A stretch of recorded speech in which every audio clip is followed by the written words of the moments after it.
Good evening, guys. We have Guild Greyman prepping here at my side. How has your week been, guys? I hope your week has been great. Mine has been pretty good. I can't complain. Well, it was supposed to be snowing today, but it's not. Yeah, exactly. That's good. Hey, Nick. Good to see you. Good to see you, Venerable Owl. Prepper for the ages. Good to see you, too.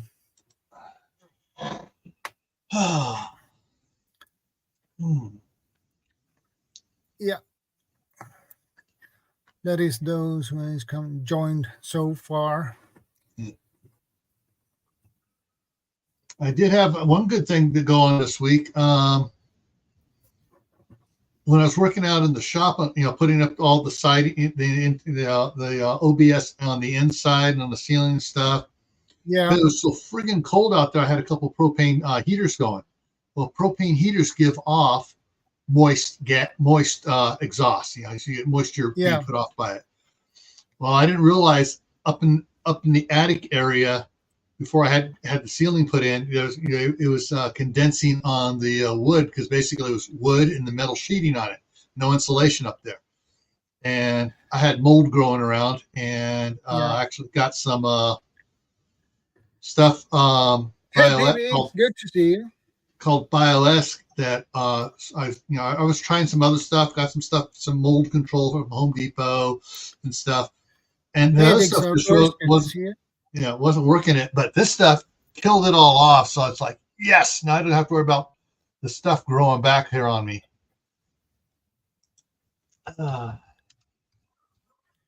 Maybe you know the drill. I have pinned the StreamYard link in the top of the chat. So when you are up for it, you know the drill. Just click the link and join us. Okay, so hang on, what's going on over here? Okay, I see what's going on. Hey, Diors, good to see you, brother. Hey, guys, can you hear me all right? Yeah, we can hear you loud and clear. Excellent, yeah. All right.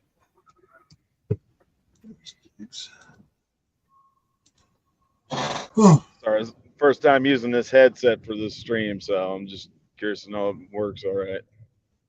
Yeah, it works perfectly from my side.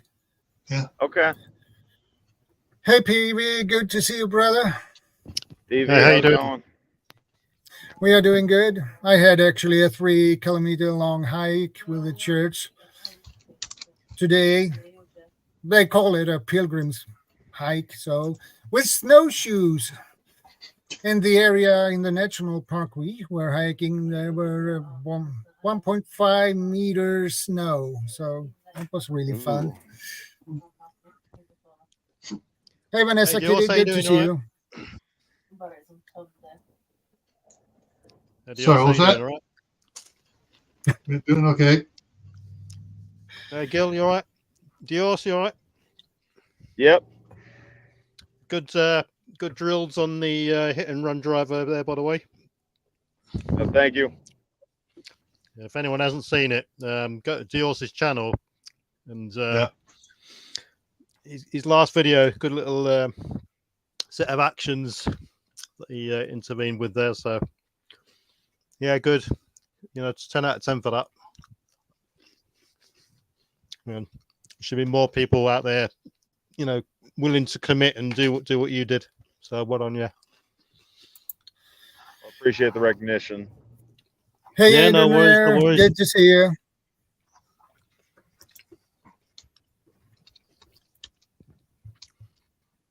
So you're saying it's snowing there, Shadow? Yeah, we got probably a decimeter, but in that national park, there were 1.5 meter of snow. So, right. Well, it's warmed up here, windy but warm. It's gone up to about 17 degrees all of a sudden. Yeah. Yeah. I mean, I've moved location. Hey, Hedgehog, good to see you. I'm in a location which is the signal's a bit temperamental, so if I get cuts off or anything, you'll know why. But Yeah. should be okay. I'm on a 5G, but it's sporadic depending on how many people hooked onto the antenna.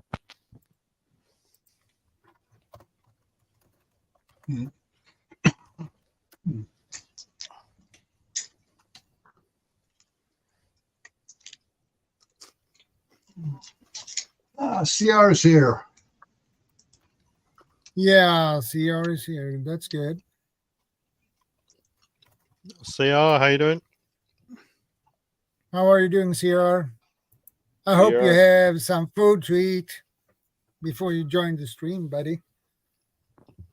We haven't always a tendency to get into food for some reason. By the way, I'm not going to be able to see any of the comments right now.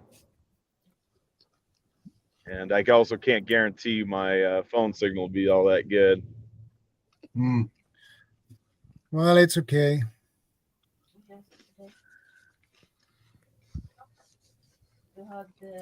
So if I drop out, you'll know that there's a Courtney, dead good zone. to see you. Roger that.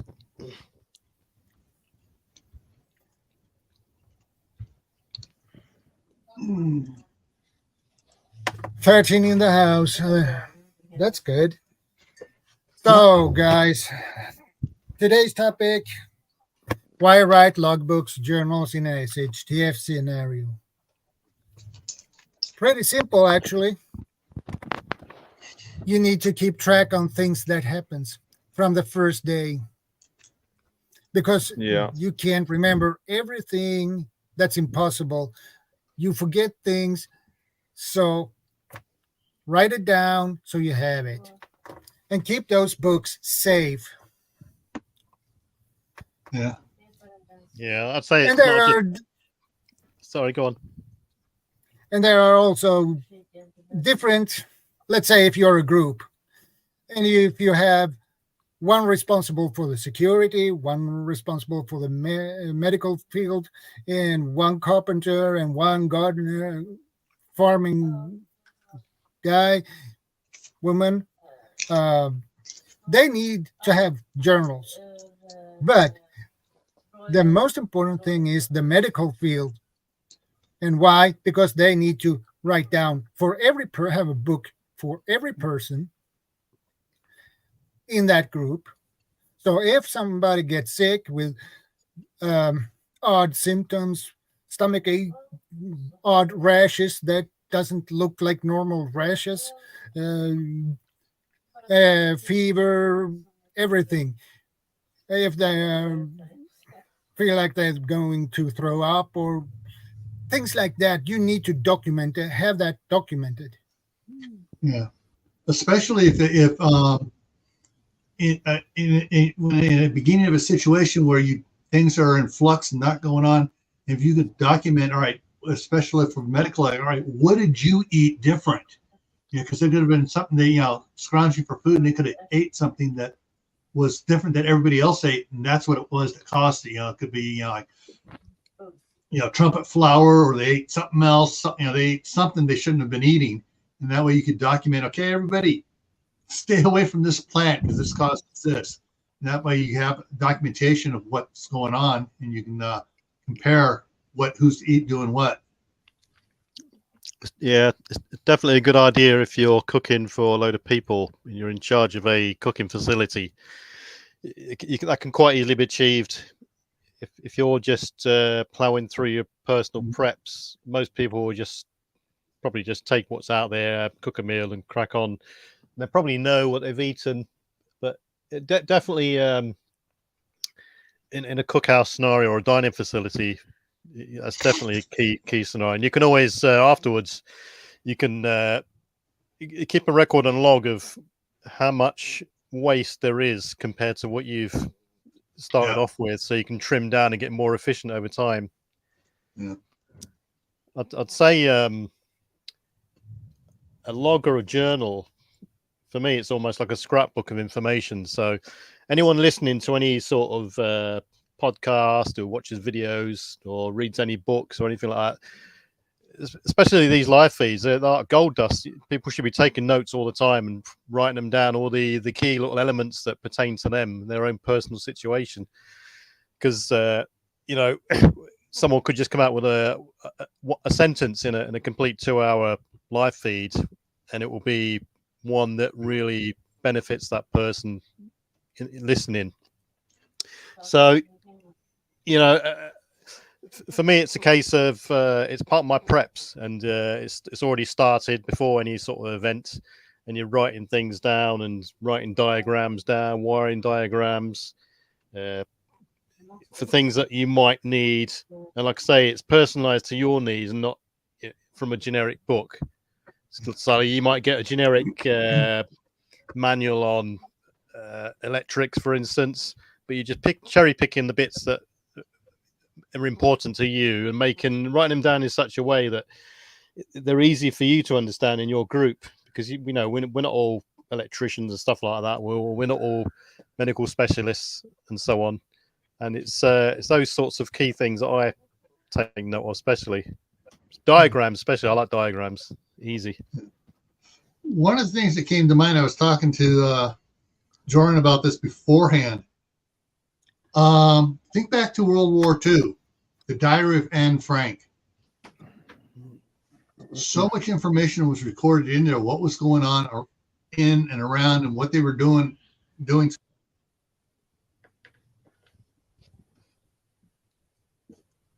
He froze. Yeah, frozen. Yep. He'll jump in time in a minute. Yeah. There we go. There we we lost go. you, Gil. Yeah, wait. He's back. I'm back. Yeah, lost communications between the camera and the computer.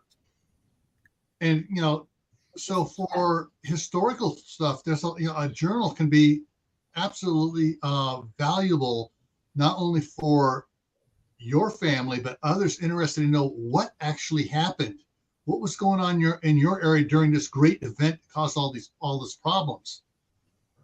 And so having a journal not only helps you to remember things, but passes on your feelings, your struggles to your kids, grandkids, great grandkids, so that they understand the history of their family and how their family survived this event. Yeah, that's so it's more like a post information accumulation of information. You're logging things as you go along. Yeah, definitely. Well, then sorry, go ahead. Go on. No, go on. Okay. All right. One of the things is that that popped up to me when I saw this. That hit me. It's like, why have a journal to cover your butt? I was going to say the same thing. Documenting what happens, and it's like, so you have a person over security. He should be his journal should be huge. Everybody should be reporting to him things they see, what happened, what's going on, so they can document what's going on around them. And so when if they have to have a violent confrontation with somebody, all the reasons are documented, what happened beforehand and why. The approximate times. Yes. Just like a police log, what happened, who did what, why it happened this way, what other alternatives you tried to use that failed. And that way, because government, society's going to come back. There's going to be, law and order is going to come back. And so there are going to be those that want to hold everybody responsible for everything they did. And so if you need to have, basically it's your insurance policy to keep you from getting in trouble. Yeah. That can prevent you from getting to jail when the society come back. Mm-hmm. Yeah, definitely. Hey, Uncle Al. You can also record the successes and failures and provide any warnings for any future event. Yeah. Like I said, when I was in the Navy, we kept logs for everything from checking the statuses of pieces of equipment, doing our hourly rounds. Yeah, we even have logs for your engine.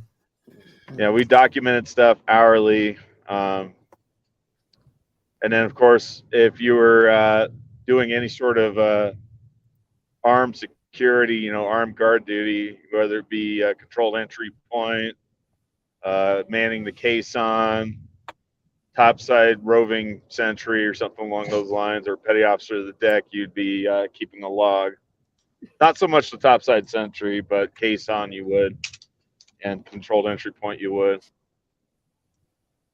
Yeah, that's same with me.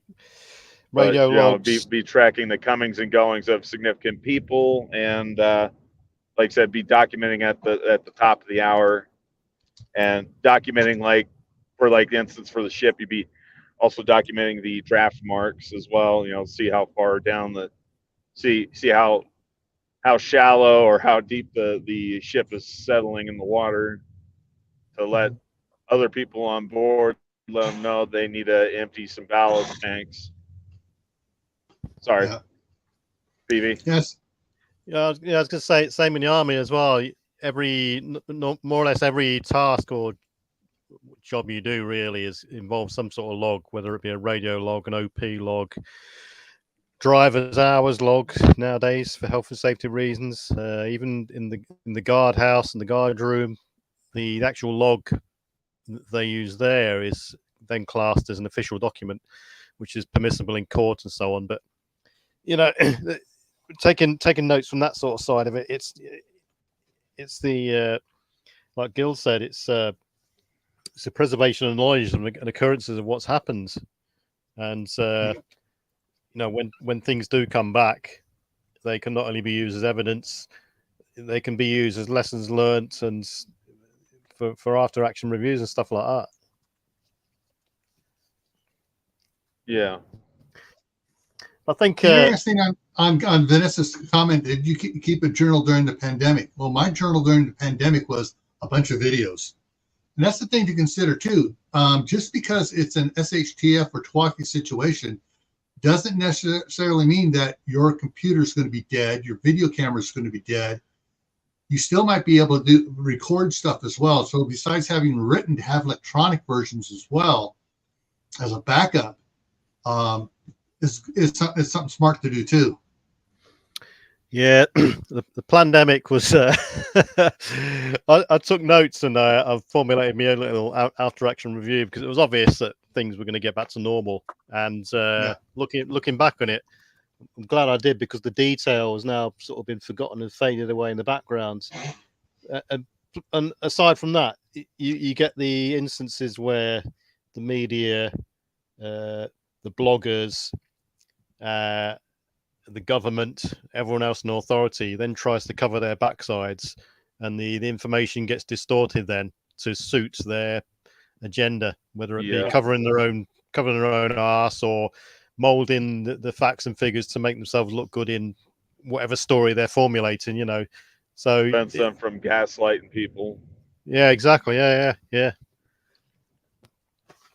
But that's sort of their active sort of event logs, if you like, aren't they? Like I say, for me, I start now. I've got like a journal going. I've got various prep books that I extract information from, books, videos, blog posts, whatever I read. If it's valuable to me, and it's not just necessarily from those sites either, generator startup procedures, for instance, they get written down in a book, or the wiring diagrams from a battery system, so that it's not just me, it's the rest of the family who knows how to use it, and it's in simplified terms.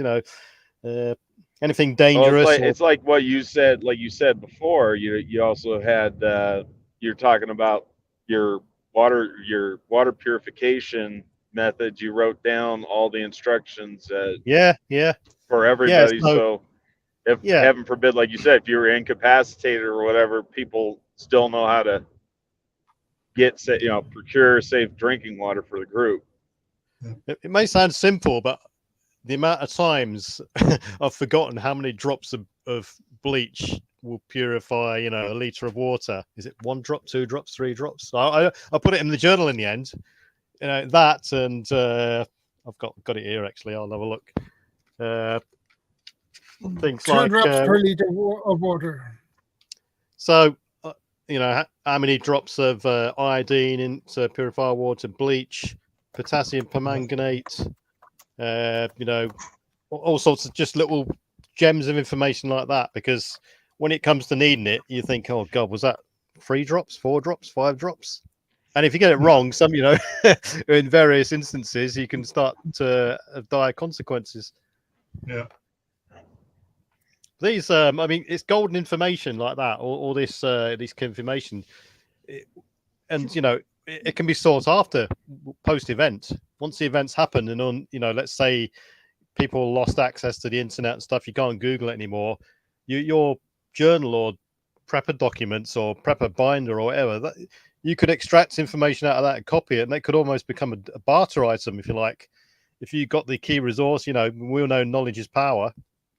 And you got to decide now what is going to be the power and what's going to be the value to you and other people potentially of the information you're sort of logging.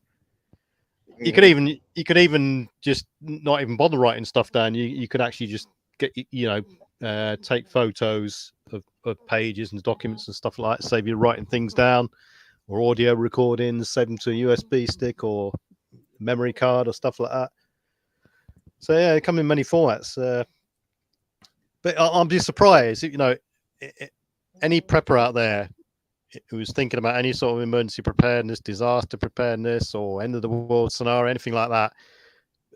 Everyone should have a log or journal and with their own sort of valuable snippets written down. I'll be surprised if someone hasn't, because it's almost, it's part of your preparedness sort of management regime and all this sort of stuff, really. Even things like, log in how much food you've got, when it's going to be checked, how you're going to check it, the locations of it, and all this sort of stuff. You then got to decide how you're going to write it down and all this, what format you're going to put it in as well. Be a good way to also, I guess, document, your inventory of what you got left. Yeah, and the one who is medical responsible had to do an inventory list on how much of bandages. You can then allocate someone to be almost like a storeman, if you like. They're in charge of, this is the list of what's stored. Go and check it against what's actually there, and keep an inventory and stuff. Yeah, it's in the Navy, we called those logistics specialists. Yeah, definitely. Stores are for storing, all that sort of stuff. That sounds much better than store master or whatever you want. Shopkeep or storekeep. Yeah. Well, and you can also use, because you've got a document there, you've got a binder or a booklet or whatever. I prefer the paper version. Because you've documented things, you've then you can keep a timeline and a calendar, and most importantly, through isolated events, you can keep track of time as well. Keep notes of you can draw timelines up, events coming up, what's happened, how long we got to go to X, Y, and Z, and all this sort of stuff. You can document key resources, like we said, or you can document various skills as well.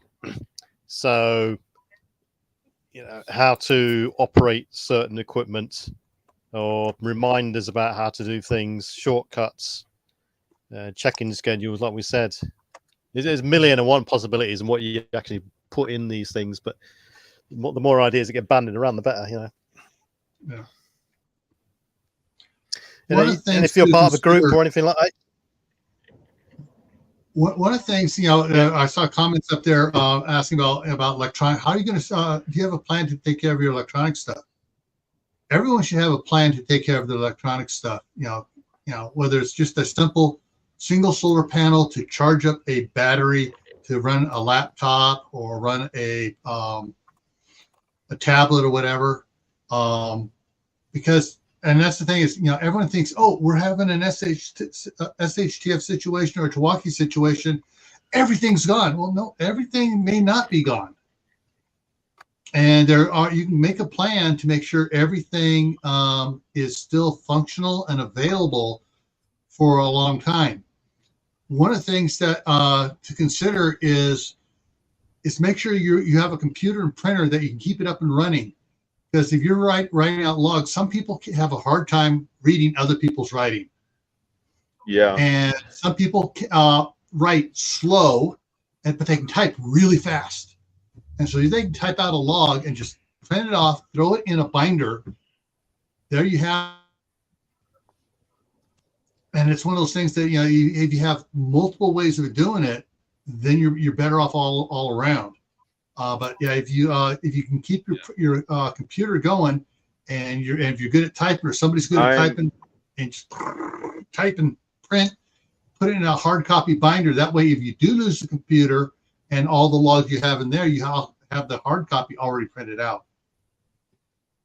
I'm going to springboard off of what Gil said. Something, one of the things that they had us do when we were in the military, one of the very first things we were taught in boot camp was recruit handwriting. There's a standard way that you're supposed to write everything. You're supposed to write everything in capital block letters.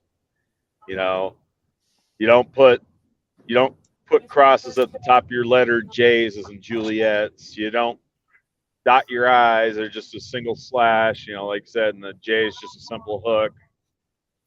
And like I said, just capital block letters. And we were also required to write and recruit handwriting whenever we filled out official watch logs or any logs in regards to checking equipment or anything like that when we're doing our rounds. Yeah. Like I said, we were taught that all the way, you know, like I said, early on in the first week of boot camp. And we were expected to maintain that standard even when we were doing official paperwork for the Navy. And if you made a mistake, you know, filling something out on the log, like you misspelled something or you accidentally forgot to add something, you were to just do a single one line across, initial right next to the one line to show that, okay, I made a mistake right here. It's officially admitted, but you're not to scribble it out so it can't be read, you know, that way they can at least see what the mistake was. Yeah, and can't use whiteout. Normal. Nope, yeah, when no I was working for Homeland Security, that was the thing. Whiteout was forbidden because we had a supply person that got all the stationary stuff, and they got all these things to whiteout. And when the higher ups found about it, they just came in, scooped them all off, put them in the trash, and said, no. And told the person, you will not order whiteout ever again. And everyone was told, all your reports and everything was required to be written in black ink on all logs. No purple, no red. Yeah. So Vanessa's asking, what are your writing implements? So I favor instrument. Writing instruments. I use my favorite one is what you use three. First one is a space pen, and I got multiple space pen replacement cartridges. They write on any surface, you know, upside down, all this sort of stuff, and the actual pen lasts longer. And it's a good prep item. It might be a bit on the expensive side when you're buying them in bulk, but space pen for me. Yeah, they're like, I think they're like $15 or $20 a piece. Yeah, and the other one I use a multicolored pen. So you've got one of these ones where you flick one button down, it's green, then you've got a blue, a red, and a black. So you got like 4 different types of ink, if you like, in one sort of pen. And the other one I use is the good old pencil, because you can just, you know, write it down. If you can rub it out, double sharpen it and resharpen it and all this sort of stuff. Okay, I gotta jump in here on the stupidity of NASA. All right, so for the astronauts going up, our pens don't work up here in zero gravity and stuff, and they spent thousands and thousands of dollars to create a pen. And the Russians were still using pencils, graphite pencil. Yeah, that's something that the Ruskies never let NASA live down. Over engineering. But hey, you know what? The civilians actually benefited from it afterwards, you know. Yeah. One of the things to consider too is the situation you're going to need to be writing. Now I have a book here, you know, it's the CERT manual thing, but in the back it's has blank pages in it. This is a Write in the Rain book here, and you have Write in the Rain ink, because you know, so you can actually write notes, take notes and stuff down in the rain. And that's the other thing to consider. Most people don't think about, oh, I got to write something down. I'm out on patrol and it's starting to rain. Crap, my pencil's tearing up my paper and my ink pen won't write at all. Write in the rain paper and ink pens. Yeah, I've got some Write in the Rain books. They're quite expensive for us to buy them here. Yes. Yeah. But the alternative I use is stone paper pads. A lot cheaper. There are, by the way, for other people out there are alternatives to Write in the Rain just as good and cheaper. Yeah. But I personally use, my alternative is a stone paper pad. So stone notebook. And it's actually, the pages are made of stone, yeah, but to actually feel them and write on them, they actually feel like plastic. But I'm sure they're actually made of stone. They're not heavy. We're not talking Flintstones type stuff.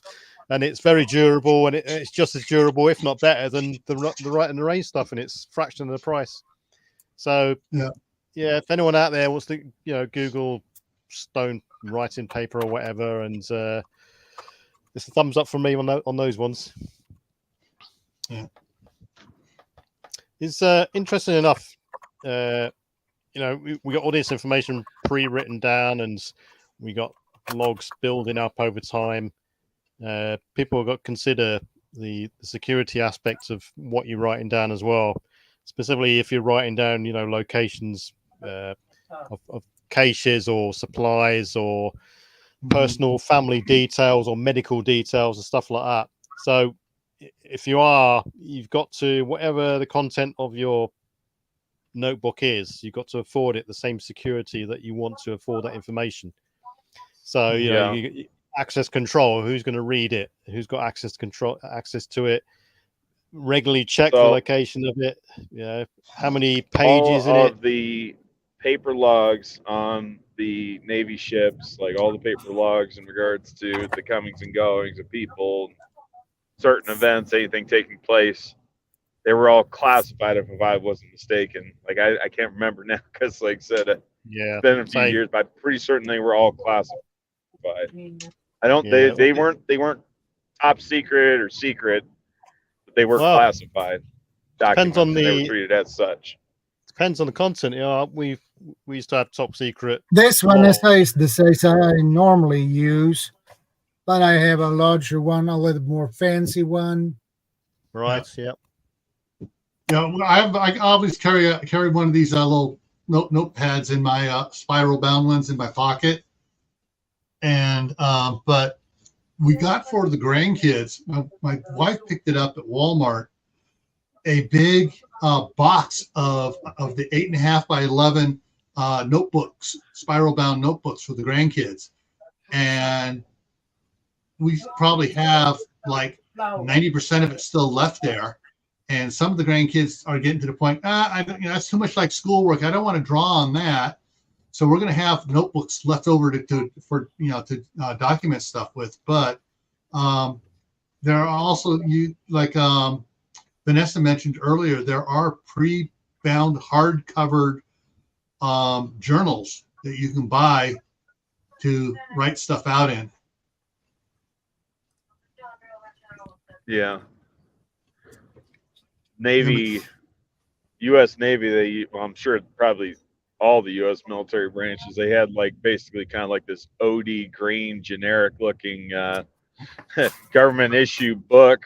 It would say official record on it, and then you just write down whatever kind of log book it's going to be, and it would just have like college ruled standard blue lines that you write on. Yeah. And we bought, one of the things we bought for the grandkids was, the multicolored pencils. Well, some of them they'll start out before they do their drawings first with regular pencils. So we have now boxes of regular pencils is they'll draw out the outline of whatever it is, and then they'll go get the colored pencils and fill in the lines.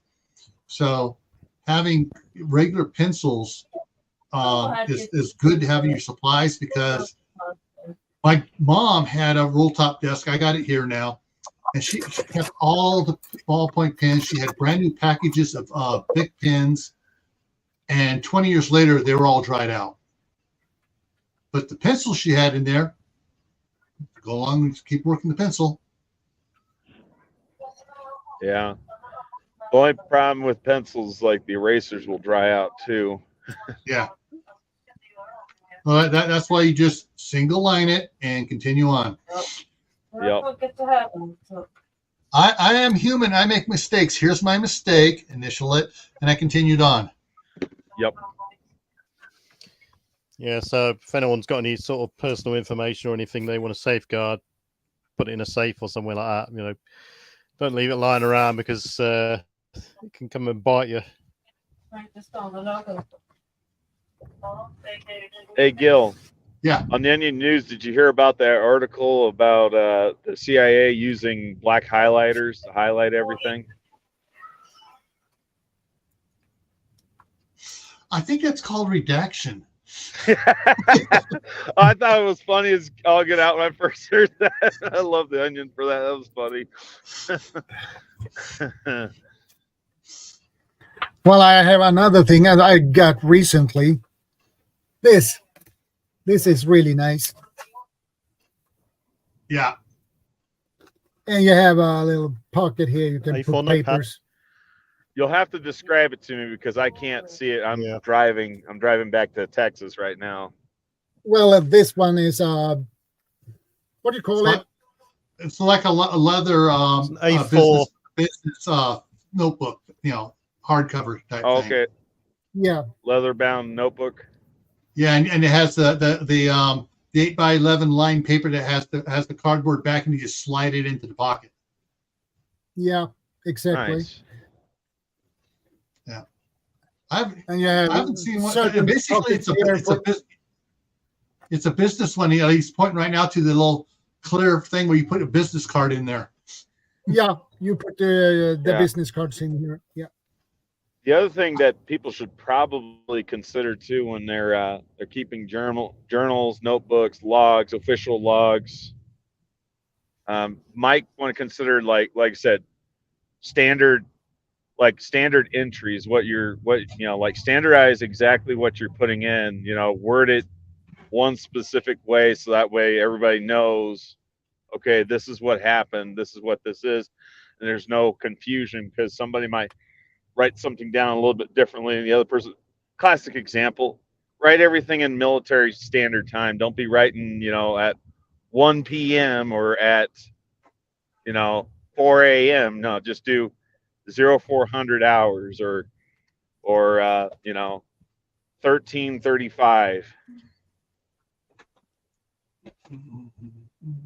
Maybe do like a standardized date whenever you're doing your log entries.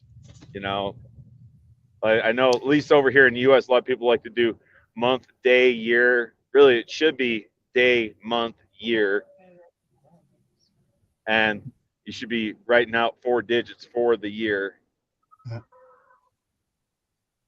Yeah, because in a couple centuries, they're gonna go, which century was this one from? Yeah. I went and got something here to show you guys. This is what one of the boxes my wife got of binders, the spiral notebook binders for the grandkids, and then boxes of pencils. Yeah, that looks nice. Yeah.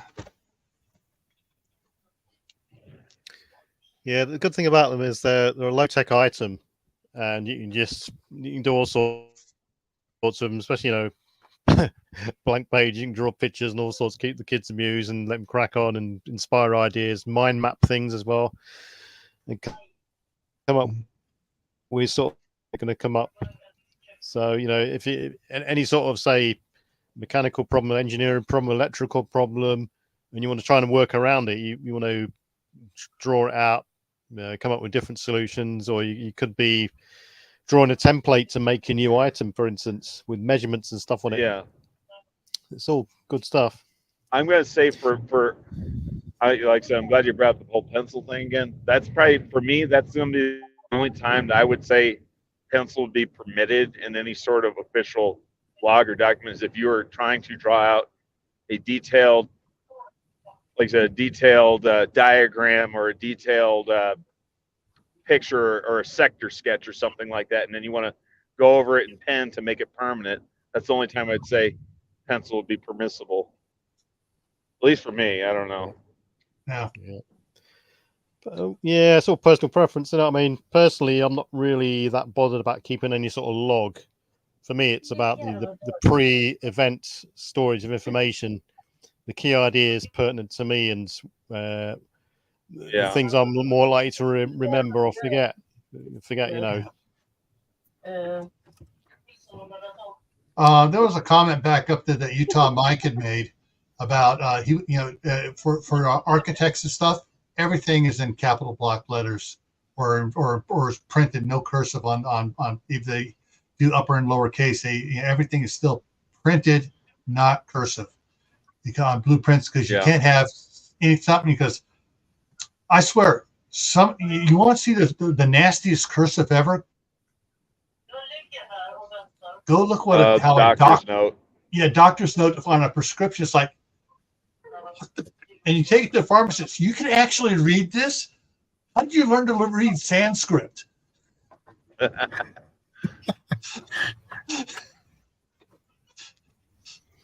think for anyone who's got any electronic sort of device, notepad, tablet, phone, they're keeping their information on that.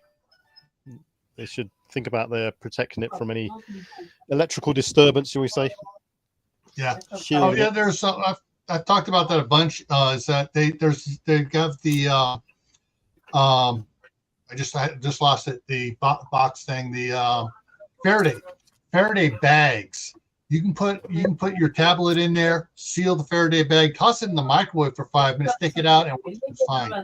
So those Faraday bags are great. And one of the things I do for a lot of stuff, I have like 2 terabyte hard drives. I got a bunch of them, and I keep some of them in the Faraday bags. And then when I go to update this one, I get it all updated, and I'll swap them out, and they'll update the other one. Yeah, I use biscuit tins for my electronics. Yeah, that's pretty good. Yeah, well, never thought about biscuits. I like that. Yeah, you know, Christmas time and all sorts of events like that, all the biscuits get passed around and stuff like that. Save the tin, tins of popcorn. Yeah, line it with cardboard or some sort of insulated material. Put your device in there, seal the lid, and that's it. You know, you're away. Yeah.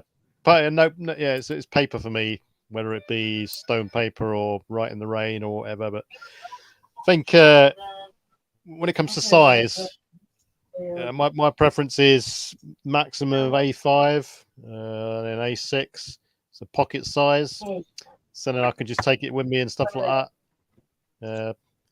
Okay. I just thought of something. From when Vanessa put typeface in there. Who has an old manual typewriter? I do not. Well, I do not. It has a big pile of carbon paper for it that their mother left them. I got more carbon paper than this that my mom had that she left me, and I got both of her manual and her electric typewriter. You know, carbon paper, funnily enough, was classed as a dangerous air cargo item. Yeah. It's I believe it. Fire. Yeah, so it's spark and fire hazard apparently for aircraft. It's each page, and it's got to be separated by some sort of other medium. Yeah, carbon paper can go up like flash paper, magician's flash paper. Yeah. We used to, I mean, when I was in the army, every person in my unit used to have an A5 notebook, and it they're called Nirex folders, and it's basically a weatherproof plastic folder. You put all your essential information in there, whether it be orders or your radio net diagrams or all your security information, stuff like that. And Or coordinates. no one used pens. Yeah, and no one used pens or pencils for those notebooks. They used to use permanent pens or China graphs, and because they're weatherproof basically. And when it comes to the end of the exercise or in the event of having to wipe it clean, you just use some sort of system of wiping it. So all sorts of alternative methods like underarm deodorant, the spray that gets rid of it, alcohol wipes, Brasso, Duraglit, things like that. Wipe it clean. Yeah. I just was going back over some of the comments, and I just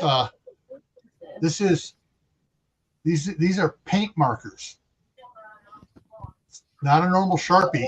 It's not a normal permanent marker. It's actually paint.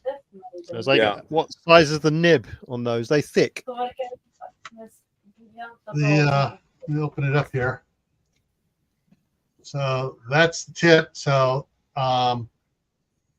it's like a regular Sharpie for writing with, but it's for you need to mark something permanently on on a wiring diagram or on something mechanical, and you can write on it. Oh, this uses 90 weight oil. This uses 1030 oil. Right on the cap or whatever. So wrong stuff in there. And I worked when I was working for a construction company with my brother. I was on the fuel truck, and so we use these all the time to write down on the filters. Put a new filter on. We write the date. We put the filter on. That way, it's not like a permanent marker, because permanent marker, you get oil on it, it'll go away. This it stayed there permanently. Mm-hmm. What I like to do is I like to have little lists in my book. So an immediate action. So if you're anywhere opportunistically when anything kicks off and you have the opportunity to go shopping, or you're in a store or whatever, you've got an immediate list there of the critical items you can stash away in your collapsible sort of shoulder bag or stuff like that.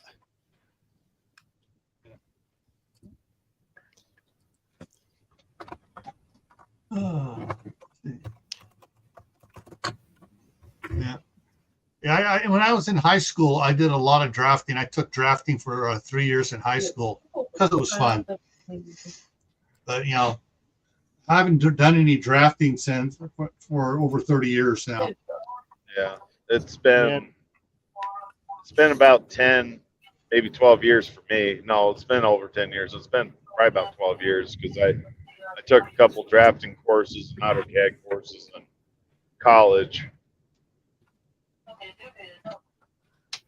Yeah, my preference is drawing pictures in simplified terms, so they're just easy to understand for me and everyone else.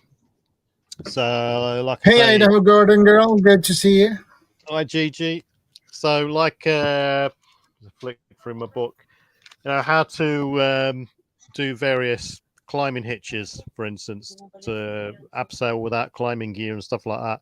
So you draw a little picture of how the rope goes through the carabiner for, say, a Munters hitch or an Italian hitch. Or let's have a look through what else pictures have I got. Simplified picture of a solar system. So a bunch of panels and a wire going to a controller and to batteries and so on and so on and so on. So so the actual detail is quite irrelevant. So things like the solar cables, they're quite unique. They're easy to identify, and you can harvest them from other solar arrays, for instance. So just simplified terms, really. And like I say, batteries, how to wire your battery bank or a series of batteries in parallel and series, and what the implications are and that sort of stuff. Yeah, that's the sort of thing I find like gold dust, really. And anyone's worked with the batteries, you get the wiring right, can blow up and cause severe consequences. Yeah. Especially with the Lithium. lithium. Oh yeah. Well, yeah. I mean, I've seen yours has just Austin. popped. Yeah. I've seen guys back in the 80s and 90s blow batteries up. Wet cell batteries, blew them in half. They've got acid over them and stuff. So it's quite a one of those things. A critical safety point. If you've got batteries and you're working with batteries, or you've got the potential to make your own arrays or harvest arrays or anywhere like that, then it's one of those critical items you need to sort of get right or know how to do it beforehand, really. Mm-hmm. Same with what I also do is I write down simplified lists of what can be foraged in my area and the uses for them as well. So tea tree oil or plantain, stuff like that, peppermint, lavender. I've got a list here, but I won't go through it. Yeah, Yeah. And you can even, if you incorporate maps into your books as well, you can actually put your what's forageable in your area on the back of the map, for instance. So it's all contained in one sort of area.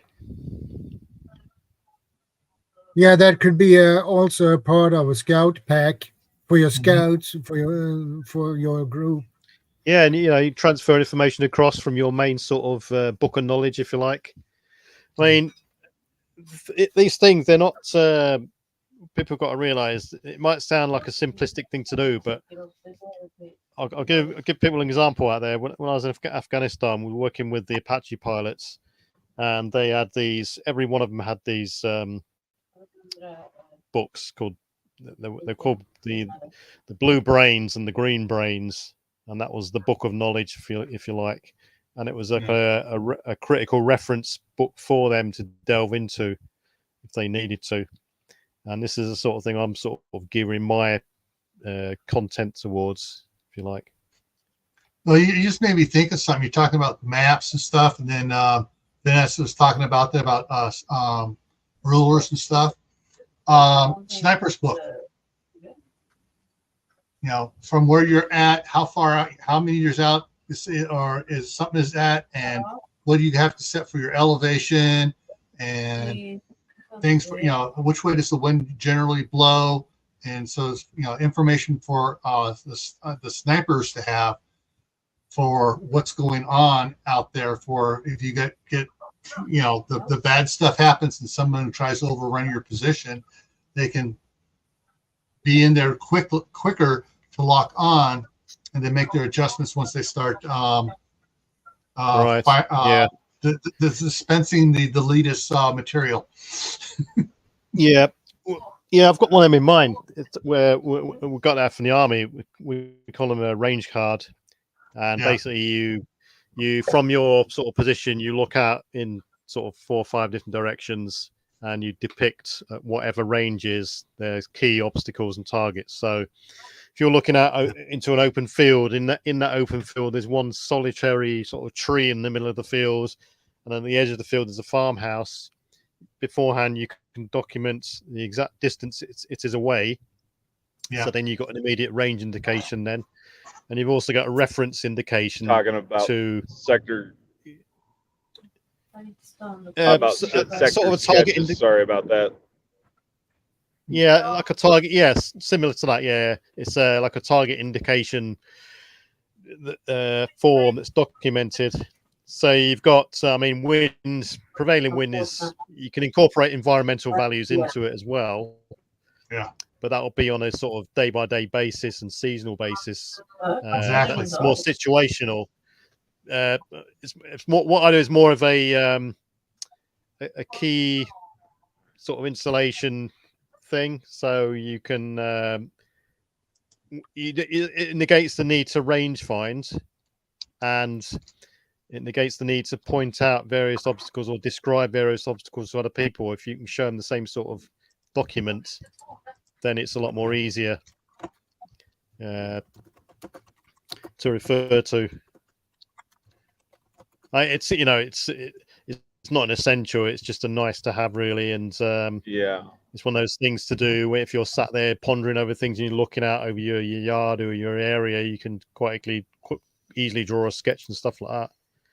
And then it can be, you know, that sort of thing can be incorporated into a sort of a defense plan of your location. So if you're starting to put out people for protection to defend your house, for instance, you can then you got immediately a sort of key indicator and documented picture, if you like, of the key vulnerabilities and what's where, and it cuts down on briefing times for people and showing them things and this sort of stuff. It makes things a lot easier, if you like, you know. Yeah, you know, going out and drawing pictures of the area, you know, like you said, the tree, the farmhouse, the barn, the well casing, whatever's out there. And everybody can then copy that. And because not everybody's going to be at the same perspective on it. So they draw it out and they go, well, I'm going to be over at a 90-degree angle from my position. So they can, if everything's drawn to scale properly, then they, you know, it's easy for them to adjust for where they're at. And like, you know, historical too, it's like, all right, this is what the area looked like when these guys tried to kill us. This is why we had to defend ourselves. What we do is we put funnily enough, if anyone looks at a British Army ration pack or MRE, the operational boxes, on the back of every ration pack there's a range card on them, so everyone can use one or make their own one up. And it looks like, to look at it, it just looks like a target. It's a series of sort of black circles, but they can do that. But people, you know, if you're going to do things like that, and to make it more locational, you've got to put your sort of your location in, or your grid reference and stuff like that.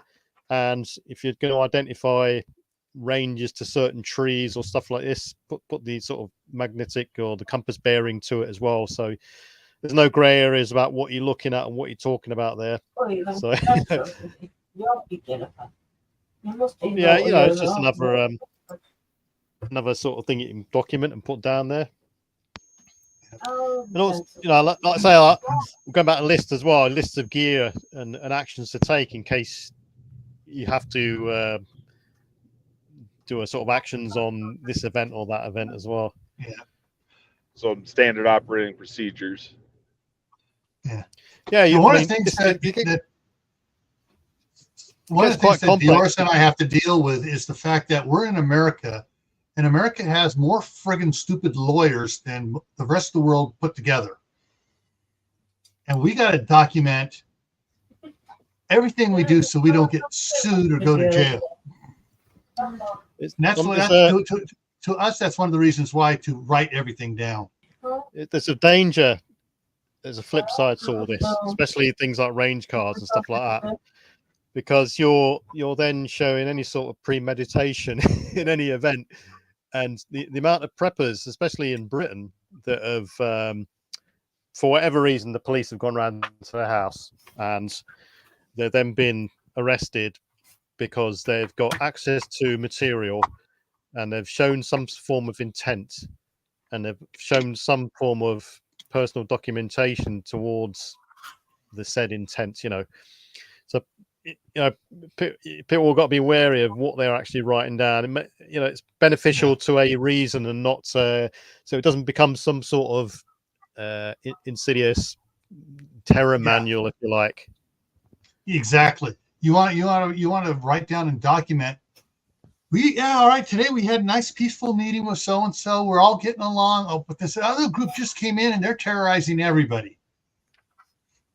That way, you have that documented. It's like, and everybody documents that. Then it's going to like, oh, everybody says these guys were the bad guys, really. So that's why it's good to have everybody writing their own personal journal down. And if you're dealing with other groups as well, spread that little tidbit to them. Say, hey, yeah, you guys need to be writing everything down. That when somebody's misbehaving, you document it. We document. You got two different groups documenting that. This other group is being the ones being the pain in the butts. Yeah, an essential thing that I spend a lot of time on in my books is documenting radio information. And what I mean by that is radio theory is a big subject for many people out there, and can become quite technical and overwhelming. But simplistic formulas, for instance, I'll just go through a couple of pages of mine. How to cut an antenna to a certain length for a frequency. The simple formula for that. A radio net diagram, for instance, the frequency ranges for your radios that you have, and the interoperability. What other radios can they talk to? For instance, can a Bofang, the standard sort of UV5R that every prepper seems to head towards, is that compatible with a Yaesu one, and what modes are compatible, and also things like as well as a blank sort of radio log portion as well. I've got this is one of the most important ones I always refer to when I'm using radios, is the calling frequencies for various bands. So if you're in the 15 meter band, which is 21 megahertz, people out there, what frequencies do people expect me to come up on initially to call them on in voice, data, or Morse code? They're really essential for me. So yeah, I refer to them all the time, and you can never really remember them as much, because every portion of the spectrum is divided into uses and everything's allocated. So if it's a localized event, you don't want to be coming up on data frequency when you should be on voice, because no one's going to listen to you. They'll be all waiting for you on the voice calling frequency, for instance. Yeah. So yeah, the comms is quite a big portion of my book, and it's also I've even gone down to I've written it down exactly what to say. So if I'm not actually speaking on the radio, someone else can come up and say, CQ, CQ, CQ, this is call sign, call in, CQ, and so on. Because if no one out there's got a radio license and they don't know what to say, it just helps the receiver to swim along nicely,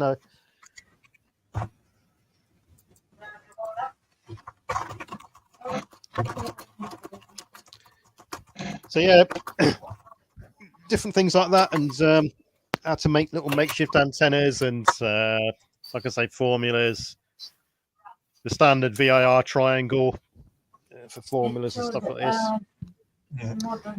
The spectrums as well, the spectrum bands. So the real basics for a ham user, but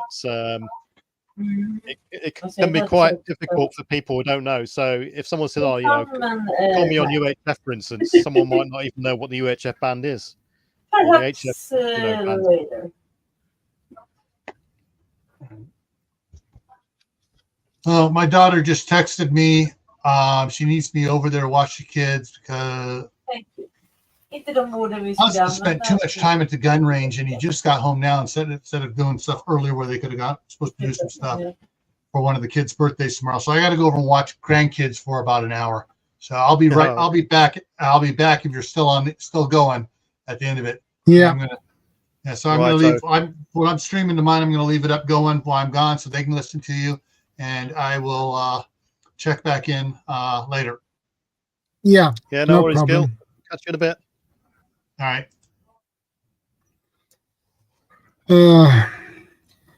I was thinking about even listenings posts or observation posts should have their notebooks and put down their information. Yeah. So I think of it in terms of sort of pre-information, current information, and post-information. So the pre-information, people are seeking out things that will be useful to them. Like I say, whether it be listening to posts, radio, looking at books, manuals, talking to people. So you document the things that you're cherry picking for useful for you. The current information, I'll look at things like actual active logs. So you're documenting what's happening as you go along for lessons learned, and you can pass that information to other people. Because if let's say there's some sort of big electrical disturbance, for instance, and it wipes out half the country, you can take note of the time it happened, how it happened, what's been affected. When you eventually get to an area that could, wants to know what happened, you can then tell them, it lasted this long, it happened at this time, half the street was wiped out, and so on and so on. So that's sort of a log, the way I see a log of information going. And then post information, you can also put in there the lessons you learned alongside your current events, and what you did about them and all this sort of stuff, whether it was irrelevant, rubbish, or useful. It's almost like an active mind on paper. But the more paper people have got, the more people you can do with them, whether that be ripping it up for tinder, or making cigarettes out of it, or paper airplanes, or whatever you want to, keeping the kids amused, drawing pictures, whatever. Once you've got it, you got it. If you haven't, then you're going to start drawing on walls and all sorts. I mean, people can have whiteboards as well, and the whiteboards or blackboards and chalk and stuff like that to band ideas around and mind map and thrash out possibilities. It's all it's very, very. I find it very interesting because it's good to compare two people's sort of journals and ideas beforehand, because you'd be amazed at what you can find in these things. The information in those two books would be totally different. And for instance, you have your information in your book, and the other guy has his information, and he doesn't know what you know, and you don't know what he know. So yeah, exactly. And like I said, you could even turn this information into a sort of barter. What do you know? Oh, I'll tell you what you know if you tell me what you know, sort of thing. I doubt if you could actually. And most of the time it works. Most of the time it works very well. Yeah. To barter the information. It's good to, if anyone's going on a course, definitely take your notebook on that course. You might even transcribe it later you might record or video the course you've been on, so that you can, some people aren't quick in writing. So if you record it, you can then go back later on that night or following week or whatever, and then transcribe in your notebook the important bits that you think are relevant to you. Things like first aid courses, how many people can remember how many chest compressions when there's two of you or one of you, or all this sort of stuff. That's why I say, things like, let's say, Dr. Bones and Nurse Amy's medical book, which is targeted specifically at austere and SHTF events when there's no medical aid coming. Those books are really good. I mean, it's good to have books lying around like that, but you can pick information out of that as well, specifically for you. Whether you live in a super cold environment or a desert or whatever. It's or in Canada or my country. Is definitely to tailor the information and organize it to your situation in a format that you understand. That's the key thing, I think. And if you draw pictures, fine, because people don't have to read pictures. They don't have to worry about how you're writing it down or understanding how you've written it. It doesn't matter what language you're speaking. Then everyone understands a picture, or most people anyway. But most people do. And, another thing as well is handover takeovers. If you're one of the things where a situation all over is handover takeovers, you can write a template of what to say and the essential information that you've got to project to the other person taking over from you. So, for instance, if you're, I don't know, say man in a radio room or whatever, the Radio Shack, and it's being powered by a generator, you can then pass on the information to the person taking over, the generator was last checked at 1800 hours, and that's a key sort of information you've got to hand over to, or who to wake up next and this sort of stuff. So you can only do this with sort of predefined templates, really. Trying to understand, decipher, or make things up, or thrash things out, remember things once an event's happened is very difficult, because you're then consumed in the event itself. You're worried about how long the event's going to last, and your mind's elsewhere.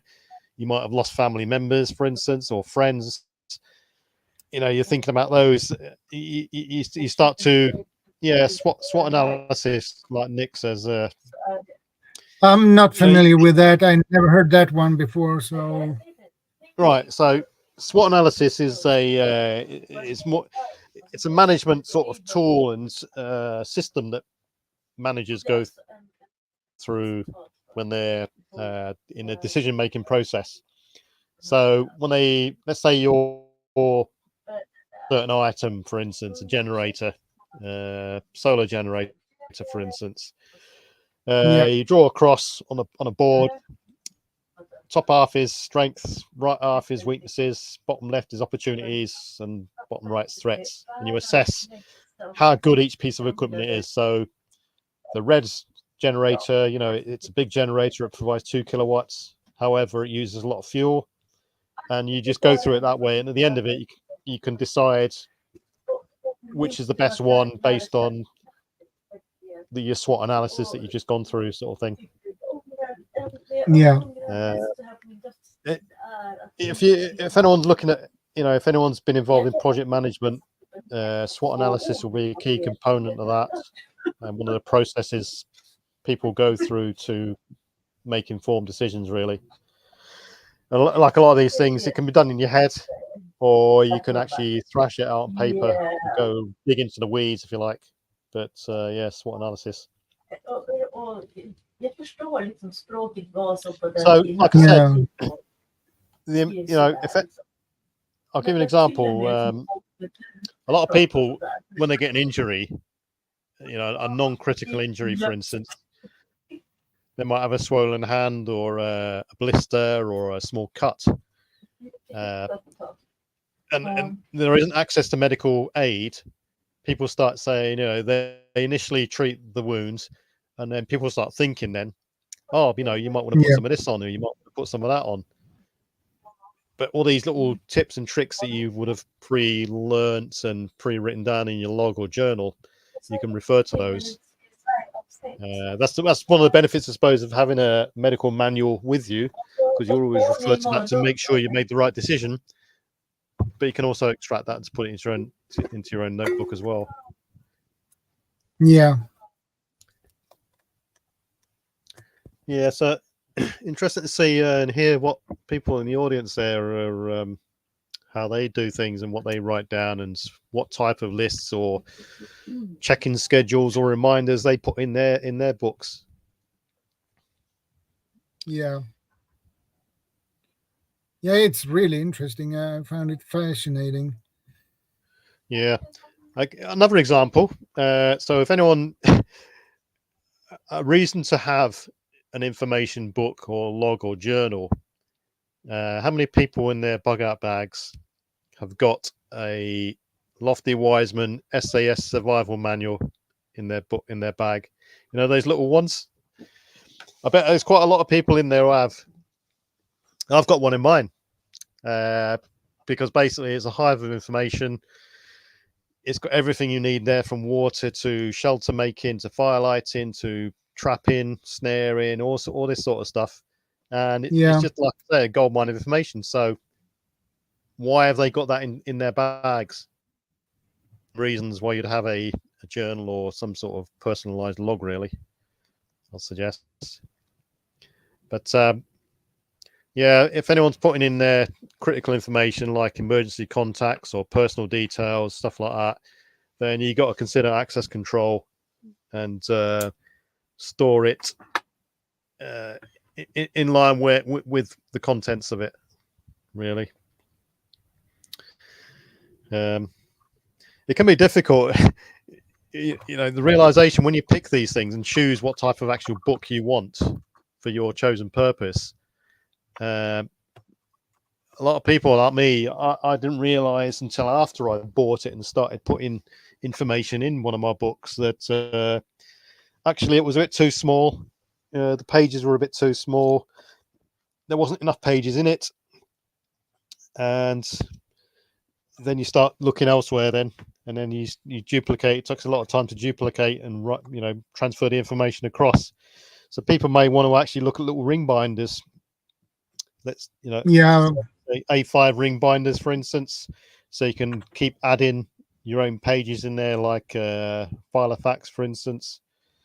Filofaxes are quite good because they come in. You can get various formats and templates and planners as well to put in the. Yeah.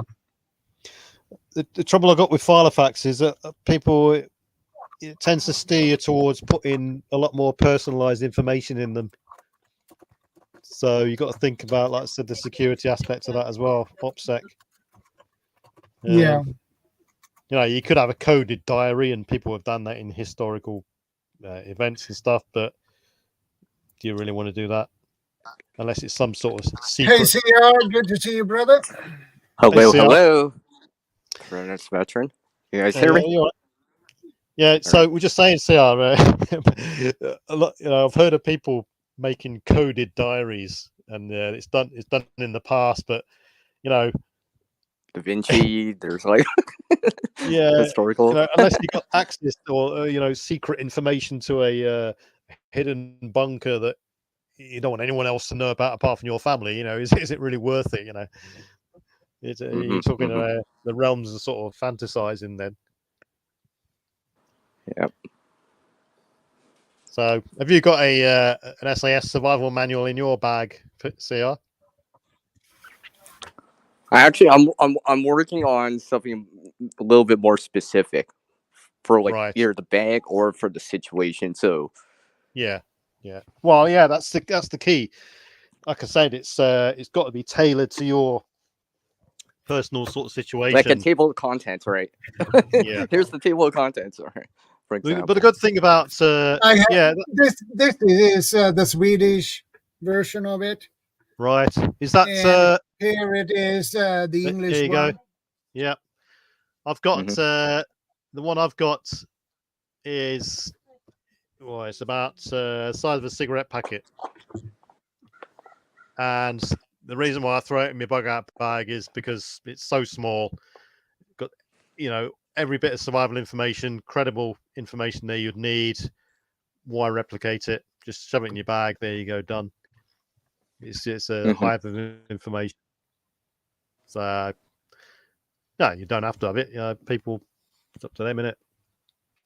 Well, I mean, it could be as simple. For this veteran, this could be as simple as like how I said as a table of contents. I know some people will inventory or a checklist in their bag. Yeah, of items, right. For example, right? That might help some people out, right? Yeah, I mean, yeah. I mean, I put a label on mine to say when I last checked it, so that you're not trying to think about when you last checked it and nothing's going out of date and stuff like this. But yeah, like if you have like some pills in there or medication, for example. Yeah, definitely, yeah. But I don't. The contents of my gear I put in my book. I don't document it in my bag or anything like that. I don't go to that sort of level of depth. I do put run out dates of stuff in there from canned stuff and things like this. Food. Yeah. It's sort of like it's a go-to single point of contact of information for anything prep, if you like. Plus other and it helps with the inventory too. So if you're checking on it, it's actually there because you wrote it the last time. Yeah, exactly. Yeah. I even put things like the dimensions of a helicopter landing site. So, I mean, I know these, but Mrs. PV doesn't necessarily know them, so she can just pick up the book and say, okay, yeah, we've had an earthquake, all the roads have been destroyed. The only way in is now by helicopter. Identify a suitable HLS. So you look at my book, 100 meters. There you go, and all the intricate dimensions within that sort of thing. That's the type of information I sort of accumulate. But I don't necessarily live in an earthquake zone. It's just, yeah. Mm-hmm. You can even put things in there like, if it depends on the journal you got. If you got a journal just for a point of contact, like a documents book, for your location, fine. But you can also, if you got one for an on the body book that's a small write in the rain type size, you can just shove in your pocket, all well and good. And within that, you can put things in like a route card template as well. So you just fill in the boxes, basically. You don't have to start making new route cards out and stuff like this. Mm-hmm. Mm-hmm. Well, for this veteran, sometimes you'll see that in like where it's already pre-lined or pre-graphed. In some of the rain or waterproof type of notebooks, you'll see that, right? You'll see it's not just lines, it's a grid. So yeah, you can still write words, but you can, pictures or whatever. Maps, yeah, that's right. Yeah.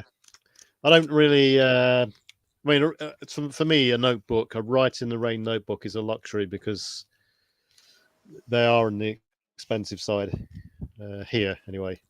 So I tend to go for the number one pick would be the stone paper notebook, I think. Okay. Yeah, definitely.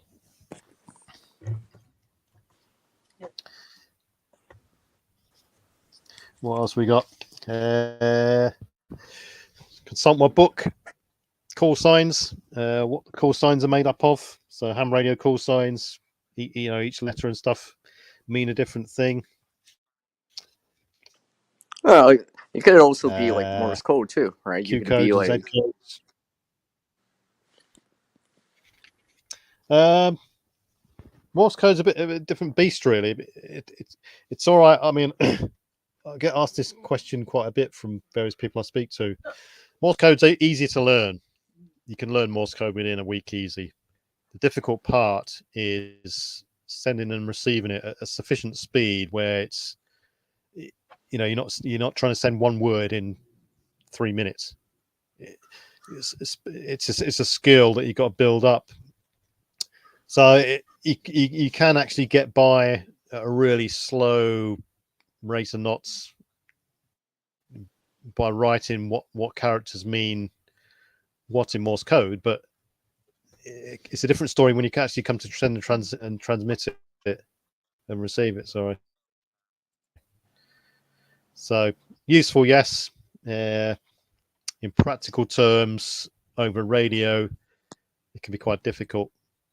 Like I said, a simple 10-word message could take a real long time if you're trying to replicate it out of a book. Because it's not just a case of knowing the dits and the dars. It's transmits them at the right speed, at the right pace, if you like.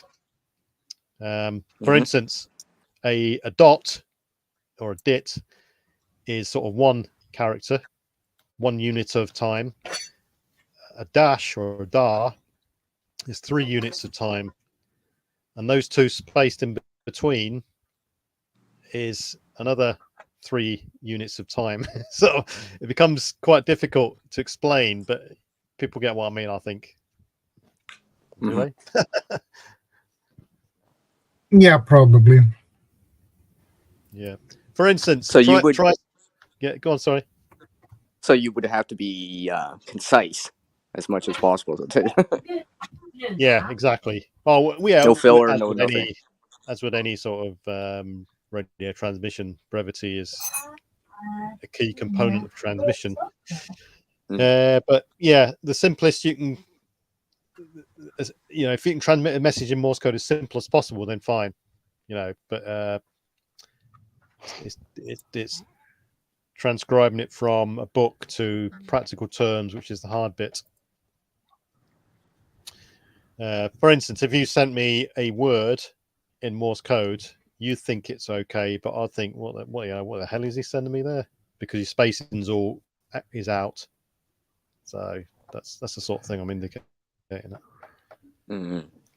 Dios, you back?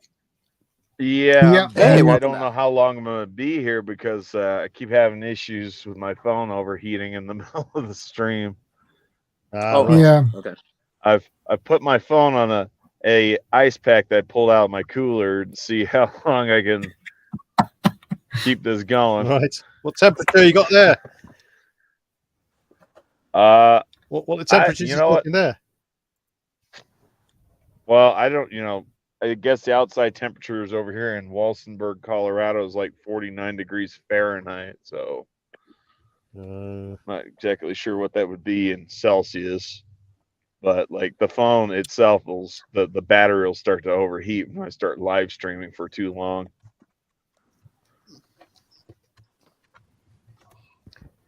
Yeah. So that's 49 Fahrenheit. It's Yeah. 9 Celsius. Probably 8. Probably closer to 8. Right.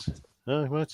Yeah, and it's windy. It's windy as all get out over here. Like everybody's slowing down and driving extremely cautious, which is kind of annoying me because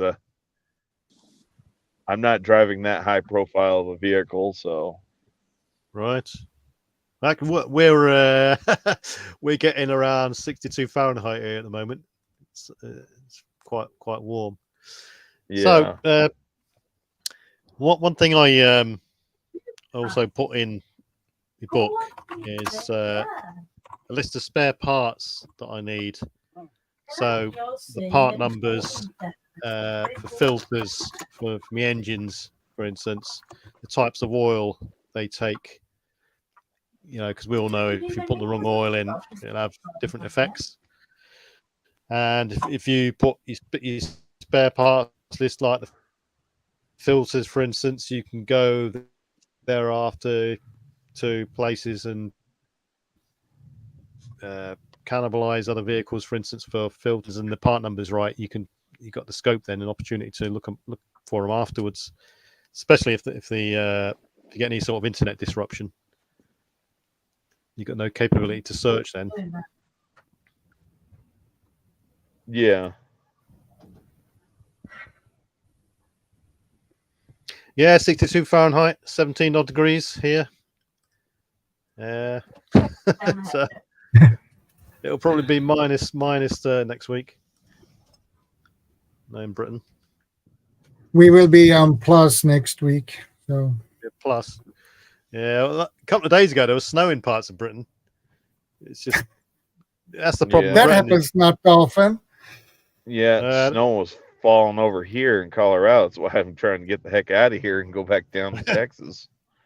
That's the problem that's why all British people talk about the weather, because you can get 4 seasons in a day in the summer. Yeah. And it's so variable and windy. It's just that's why everyone goes abroad. Let's see, I've got snow. Have you got Can any you guys stop jinxing it? Stop jinxing it. Stop Have you built a jinxing it. snowman? Have you built a snowman? Stop jinxing it. Stop jinxing it. It's already April. I'm trying to think of spring, everyone. Good old British tradition over here. As soon as you get any form of snow, all the snowmen come out. I mean, maybe I can write in the snow. I'll write in the snow. Sierra wants to do another video of the spring greens popping up from the soil. Yeah. Well, yeah. I mean, things should be in the ground now for harvesting soon. Well, it could be documenting like your gardening experience, or well, Yeah, I know you yeah. said something about wild edibles earlier, so something along the lines of Yeah. that. Kind of Yeah, like what how I'll many do- days this take, give or take. Let's go to one of my edibles page.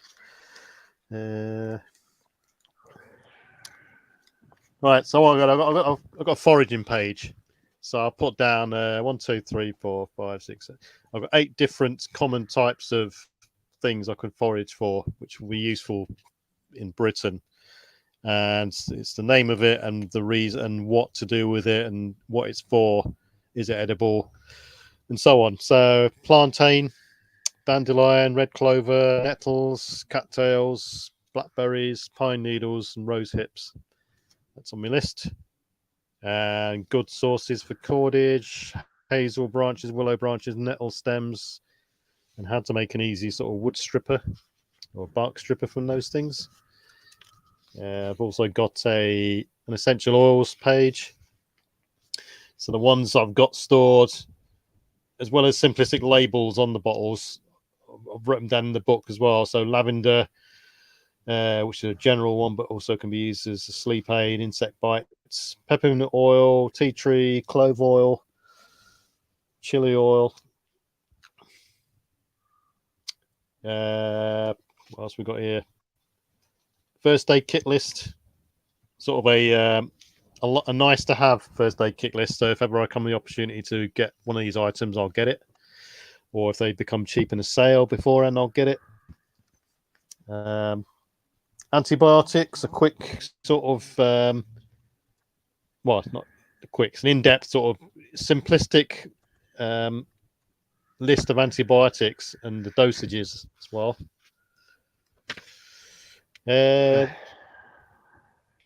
Survival contents, CBRN section, nuclear section, strontium 90, for instance, 28.5 year shelf half-life. Sorry, 28-year half-life. Shelf lives of CBRN equipment, emergency CBRN first aid items like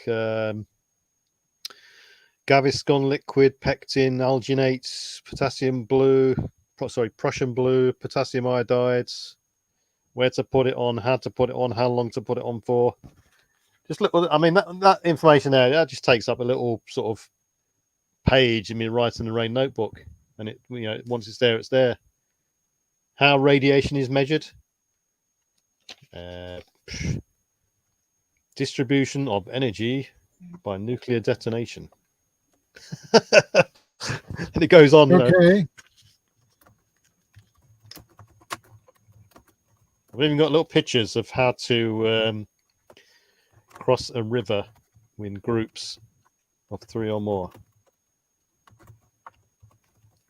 What else we got? Batteries.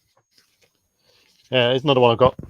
So over time, what I've accumulated is you get your little solar powered wind up radio, or you let an emergency radio out, or your ham radio, or whatever, and you scan through the stations and determine which of the radio stations you can pick up, which ones are easy to pick up, and you write the frequencies down. So you know if anything happens and it takes out half the radio stations in your area, for instance, and you're seeking information, you know which ones to tune into to access the information, as opposed to trying to guess and scan through the frequencies. And you know, you might think that there's something wrong with the radio or whatever. So, for instance, in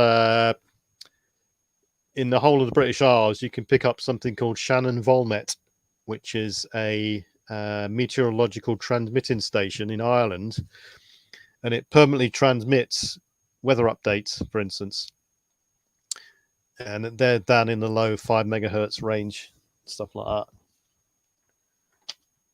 that. So yeah, just giving people ideas here of what to write down. How to work out volts, ohms, amps, watts, volts, and amps, and little triangles, equations. How to work out a frequency, an antenna length for a frequency. The formula. What else we got? Antenna lengths pre-written down for the bands I use.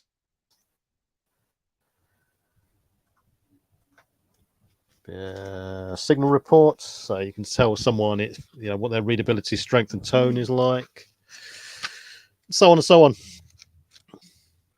So the danger is these things become such a treasured item that if you lose it, you've lost the entire contents of your treasured accumulated information bank that you've jotted down and sought out over years. The treasure map. Exactly, the treasure map. The X on it, 4 paces from the tree, and all this sort of stuff. But a good idea if you to have 2 journals, and then as you write an idea in one, you put one down in the other one, so you've at least sort of got a backup, if you like. Yeah, if you're like caching something or something. Yeah, well, in fact, that's a good idea. That is, that's a good idea. That is, if you get an all-weather notebook or something like that, you can put it in a case somewhere, or a secure location, and that's it, done, and it's there. You just got to worry about the vulnerabilities of the location it's in then. So, yeah. So Diggs Outdoors says, with the ham radio, do you guys do a weekly check-in? Well, for me, no. Well, I normally, Sunday is me sort of ham radio day for me. I'll get it out, fire it up, and just go through the bands, make contact with a couple of people in voice and Morse. Because it gives me, by doing that, it gives me a sort of a regular training program, and it builds up a picture for me that I know what antenna works in what time of year, the height of the antenna, the length of the antenna for a certain distance. So if I know that working a certain frequency band will get me further than another frequency band, for instance, at a certain time of year. So, but hey, Guardian Fitness, good to see you, brother. Hey, Guardian, all right. I'm not part of any sort of ham radio group. It's just sort of a thing, and in the back of mine, for instance, I just put my the key information which is pertinent to me. Like I say, the calling frequencies is key for me, and that's probably the 3 pages I always use. Is those 4 pages? There's 4 bands I use. Always use them. Yeah, definitely. Yeah, and Guardian's put a key comment there. It perfects your notes. Get them tattooed. Well, I wouldn't get them tattooed because you need arms 10 foot long and stuff. But yeah, perfect your notes, definitely. So we're not all perfect. We can't. It's difficult to write something down without making a mistake for me. And there's always crossings out and rubbings out and scribble marks everywhere. So yeah, that'd be bad too. That'd be bad. Yeah. So you can. This is why I say a ring binder is probably better, because you can tear the page out and get rid of it. Whereas, and you can move it too. Yeah, and you can add stuff in there. If you buy a notebook and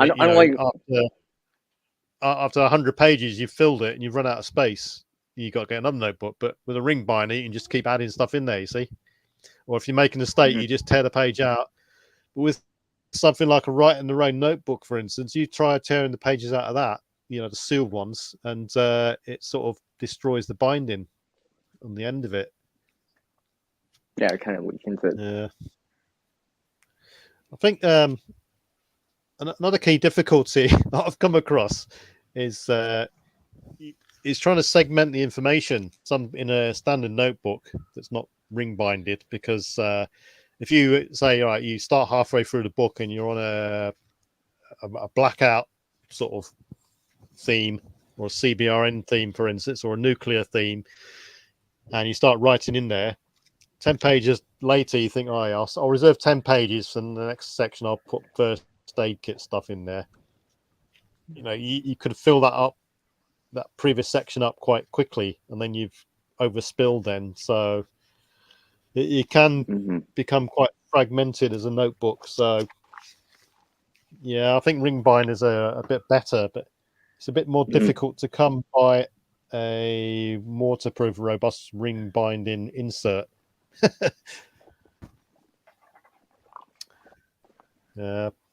What other people do I've seen one person who, over a period of time, they've accumulated medical information, So instead of writing it down, what they do is when they come across a piece of information on the internet, for instance, they print the page out, laminate it, and they store that laminated page in a file, and they put it in a ring binder then.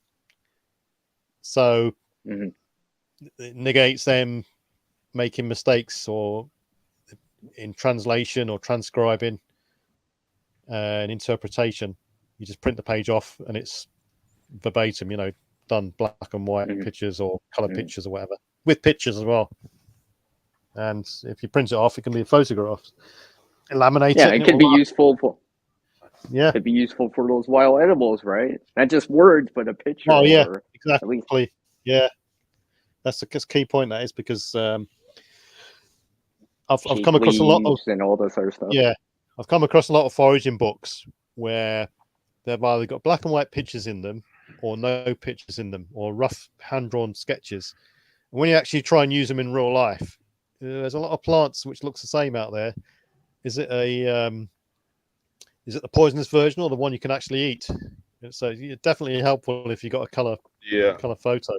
Yeah, that helps definitely. Yeah.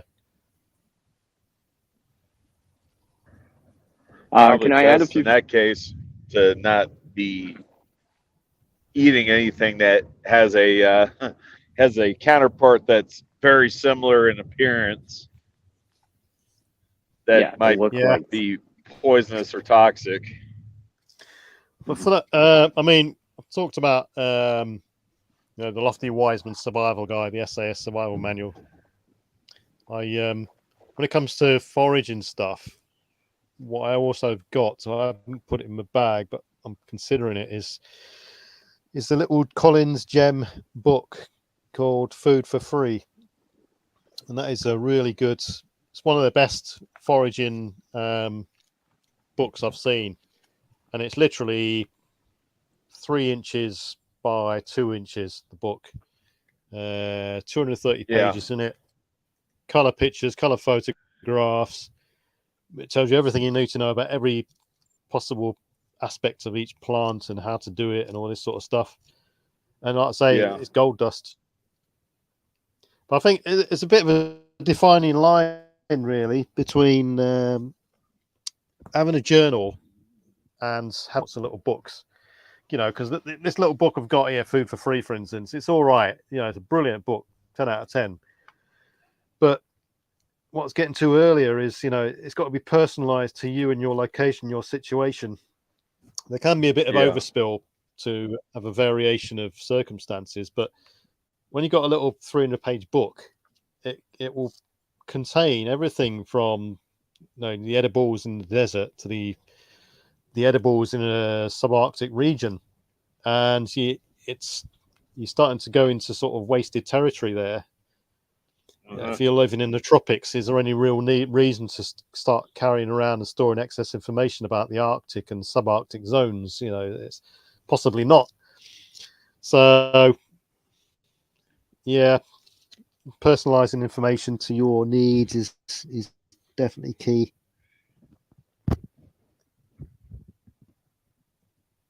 And Bob's here. Now, Bob's in here? Yeah. What up, Bob? Hey, Bob. Bob? I was going to say, I bought, like I said, we are kind of deviating from log books and everything like that, but I was going to say I did buy these pamphlets, these, wild edible pamphlets. They're laminated. They fold in the, I think they fold in the 4s or something like that. But one of them's got wild edible plants and berries, and the other one's got wild edible mushrooms. And both of them touch base on stuff that's toxic or poisonous for humans to eat. Yeah, definitely. And it's all right having one of those. If like I say, if all the information within it pertains to you and stuff like that. The danger with preppers is, in the nature of being a prepper, it's all the what ifs and the other possibilities which put people in danger of having too much stuff.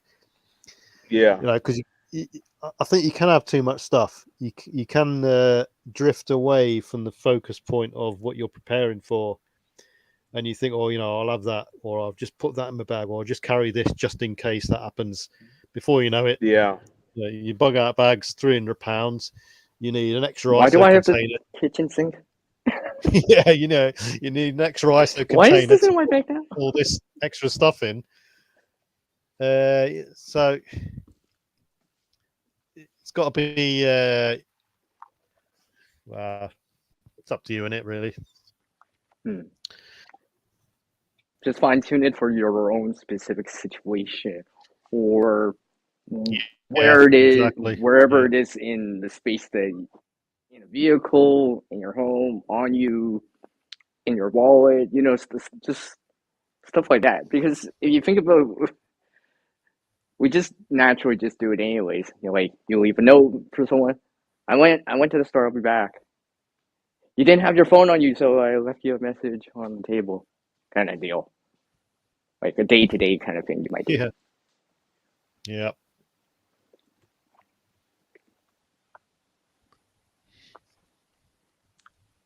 You know, and having phone numbers So, on yeah. your on the back of your phone, for example. You know, just stuff like that, right? It's like, it doesn't take a lot of time to do, but a little forethought can help later on.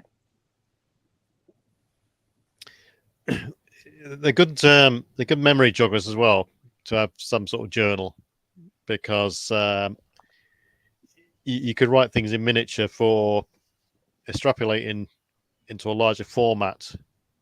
For instance, if you come across an idea where someone's got a good template for a log for a specific reason, then you could write it in miniature, and then later on down the line, when you actually want to use it, you can reserve a portion of wall, for instance, and mark it out to use it thereafter. Whether it's going to be, you know, template format sort of thing. But yeah, it's a good it's good to keep a timeline, a calendar, or keep track of time as well. We can't all write 5 little lines on a bit of scratched into the wall, telling them how long we've been there and stuff like that. Well, it could keep you busy too, right? So you are actually trying to actively do something. Yeah. Even if it's just recording third day and so when you're looking at historical things, they can become quite important. We sort of alluded to this earlier, where,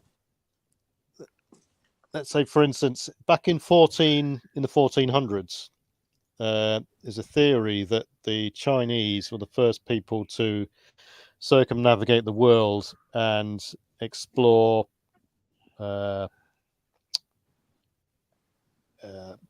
America, South America, Europe. You know, they put themselves around. That's a theory, and all that this theory comes from, and all the intricate details involved in this theory, revolves around a map, the Piri Rice map. That's debatable whether that's authentic, and the journal from the Chinese leader of this big fleet of ships, and it's referring back to this journal that they find out all this little intricate information about, you know, what chickens they took with them, what rice they took with them, the preservation methods, and all this sort of stuff. And you know, this sort of thing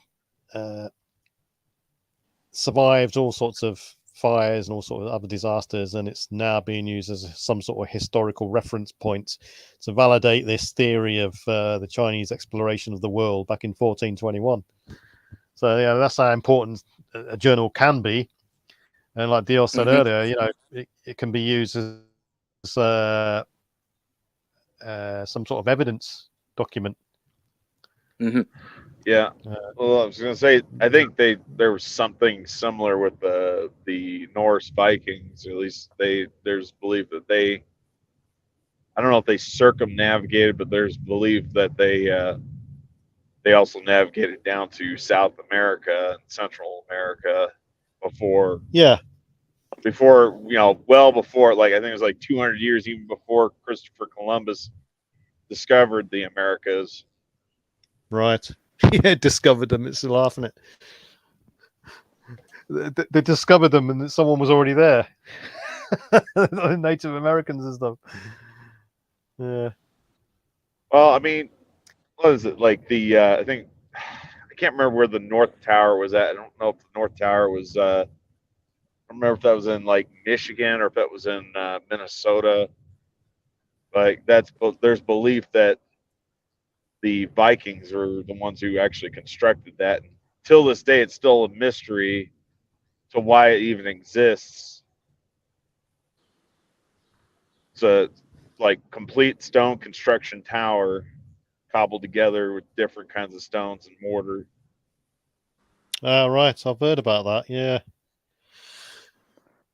There's like I said, there's evidence that some people are saying that the sun shines through it, this hole on the just perfectly at the right season or whatever, and it points in a particular direction. I don't remember how many miles to the west or something like that. Allegedly, again, this is all speculation. Allegedly, that is the location where fragments of the Holy Grail is supposedly placed.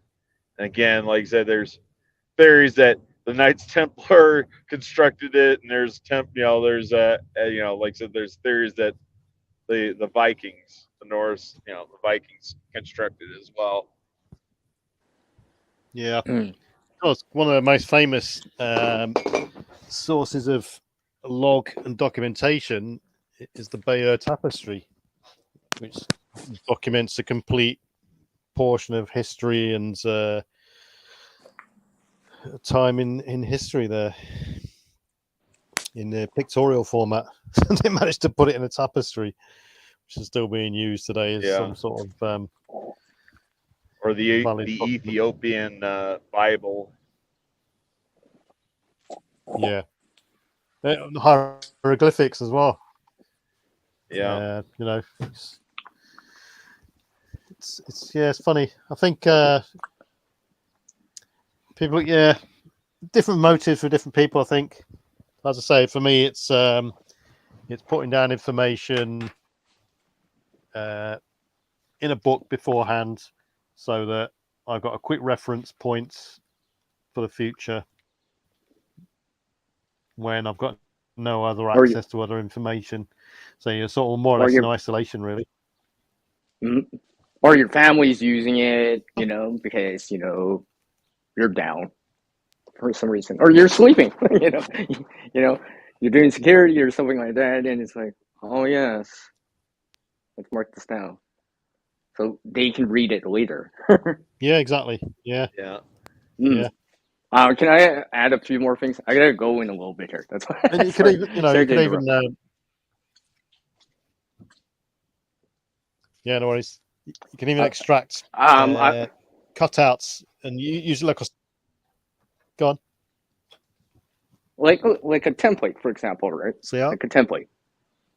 Can you guys hear me? Sorry. Yeah, like a scrapbook, for instance. So if you got a key diagram or picture or anything like that, cut it out, glue it into there, done. Then it's there for all to be seen, and just got to make. Yeah, you can have your own template for your bag, for example. I know you don't personally do that. I know some of the preppers out there do that for to help inventory their bag. So you might sort it in section. Oh, I know some people inventory their bag with a sheet. Where they have these are the fire starting items. These are the shelter items. These are the water items. These are the first aid type of items. All right, so the inventory, everything in their bag. Yeah. I personally don't do that because what I tend to find is you spend all this time documenting what's in your sort of bags, and when it actually comes to using them or going out the door, you second guess yourself and go through it again anyway. And you probably more or less, often than not, put more stuff in there than what was previously in there. you've got the element of doubt creeping in. You see. But it may help some people out there. Oh yeah, definitely. I mean, you can put a sort of a generic worst case scenario list in there, and everything else is a bonus as long as you can carry the thing or fit it into your space or vehicle or whatever. Yeah. Yeah. I think the It key could be thing as simple is as the numbers, right? The numbers. So just in case you don't have your phone and all this stuff, who remembers the numbers nowadays? Yeah. Who remembers the numbers of your friends or anything like that? A lot of people are putting more and more information on their phones, and you're seeing these people with, there's an app prepper apps out there that does all this for you, and you can have online journal apps and notebooks on your phone, but it's not something tangible that you can flick through, and it's I don't like it as much. And if your screen's damaged or cracked or anything, or the battery's dead or water damage, and you're trying to call back home, that's kind of more. You might still have the phone, but it doesn't work. Like, oh look, I have this waterproof paper behind it because it's behind the case. Yeah, as Guardian says, as Guardian says, that you should know your preps because all your preps, or most of them, should be items you use as often as possible. Get comfy with your gear. Yeah, so there's no use getting stuff out on the day of the races. It's too late then. You could have try stuff out. Yeah, skill fade. It might not be working as you intended to, or you might need more parts than required, or whatever. Or you might have stored it incorrectly. And stuff like that. I mean, sleeping bags is a big one. How many people don't get their sleeping bag out of their bug out bag, for instance? That these things aren't really meant to be stored rolled up in a bag. They're meant to be stored. You should take them out from the compression bag and hang them up. Exactly. Hang them up, yeah. And on the day when you actually need it, you take it out of its bag and you've got clumps of stuff everywhere because you haven't stored it properly, or it takes a long time to loft up, and well, especially those. It could be down. Those foam roll, the foam roll mats, which are self-inflating. If you don't get them out and store them properly. All right, hey guys, I'm about to jump out. I gotta go. I know. No worries, Josh. Actually, I gotta go now too. See you, Steve. I gotta go too, everyone. All right, he's going. Take care, Phoebe. Take care, Sajad. I see everyone out there. No worries. Yep. See you in a bit. Dong. Yeah, like I was saying, those sleeping mats, which are self-inflating, they've got an internal foam sort of honeycomb system in them. If you don't get them out, they'll forever crease and deform when they try and be used and stuff. Yeah, this is the problem, isn't it? I mean, it's easy to just go out and buy loads of stuff from a list. People know they might need a sleeping bag. Hey, Bob. Hello. Hey, Bob. Where are we? Yeah, how you doing? Okay, Joseph, no problem. Thanks for stopping by. Can I do a Churchill impersonation? Go for it. Go for it. Okay, let's see. Here we are.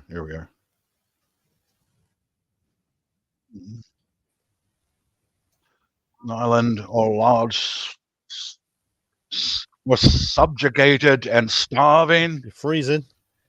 Our empire beyond the seas, armed and guarded by the British fleet, would carry on the struggle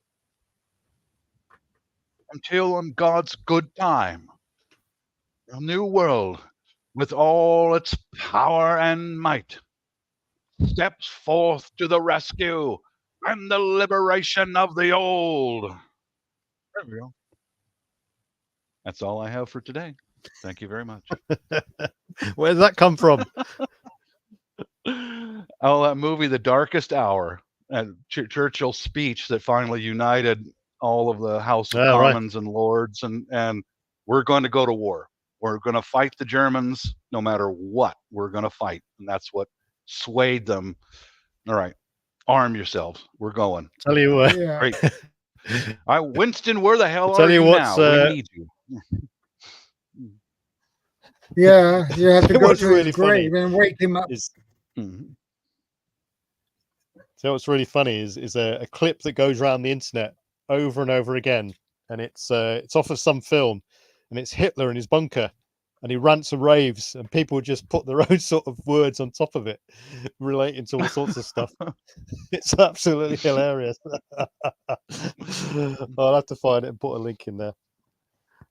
Oh, I watched this video of Churchill's speech many mornings when I'm feeling bored and lonely, and I put that on, and and armed and guarded by the British fleet, we'll carry on the struggle. Our empire from beyond the seas. I love that, man. It's like, don't lose hope, don't lose faith. Things will be all right. Yeah, that's the problem if you lose hope. It was voted in the top 3, one of the greatest Britons, and oh, I agree. We actually look what they did to him after the war. It was a bit of a travesty, really. Everyone wanted him during the war, and as soon as the war finished, they kicked him out. Yeah, but, political treachery. Very intelligent man. Yes, he was. Very intelligent man. Did you know World War II was the 4th war he was involved in directly. Yeah, that's right. He the frontiers of India. Film called the Boer War. Yeah, World War One. Go to and then World War II. It's a film called Young Winston, which is a good depiction of his earlier days. Yeah, he was an accomplished artist, and he also, some of the skills he had. He was also a bricklayer. It's quite a unique bloke. He was no pushover. I mean, you go through 3 wars before you become prime minister. You're a tough guy to live through all that, and yeah. I admire the guy. I wish he was around here now. Wish he was still around. Yeah, he turned out to be pretty old, Churchill. The only person we've had with any balls like Hitler turned out to be a woman, Margaret Thatcher. Ever since then, it's gone downhill. Yeah, she was feisty. The Iron Lady. Yeah. When the Argentines took over the Falkland Islands, took over the Falkland Islands. We're not standing for this. Those are British citizens. We're going to go rescue them. Period. And that conflict is, the eyes of envy are still after the Falklands from the Argentinian side of it. And if ever that happens again, I dread to think what the decisions we made by the people in power nowadays. They'll probably just give it to them. It's just, yeah, it could be leaving all those British citizens stranded. How could you do that? Yeah. You can't. Hands off their ass. Do that. Yeah. But anyway, thought I'd throw that out there. But the rest of my day will be filled with my feminine side. Yep. I'm going to hang some curtains for the wife, and I'm going to wear some high heels and lipstick and short shorts, maybe a tea bag, and I'll post some pictures around.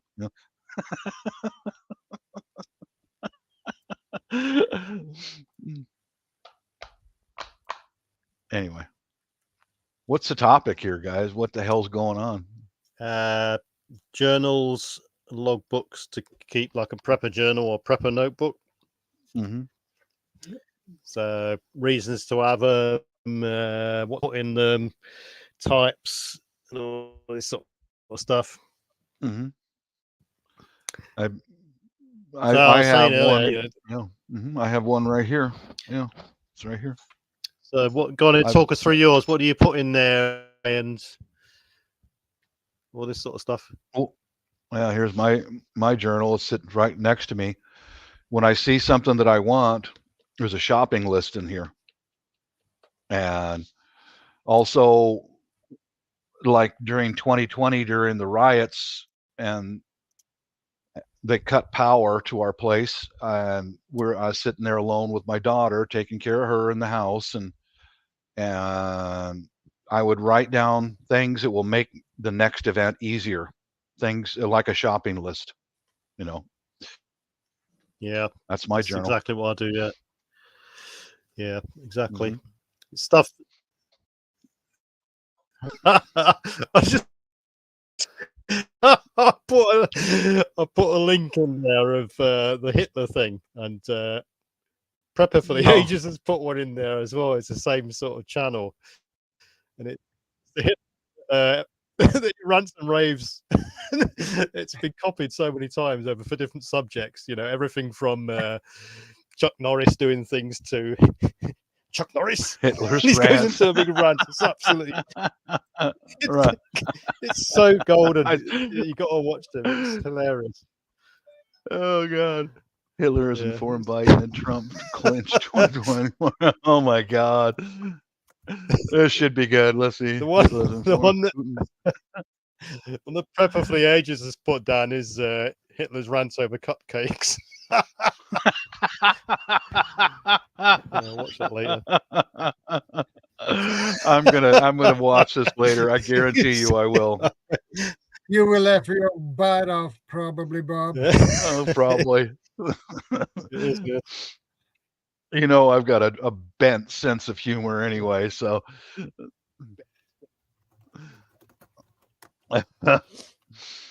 oh boy. Yeah, I mean, same with with my notebooks and stuff. Anything that I think is valuable information, gets put in a notebook or a list or anything like that.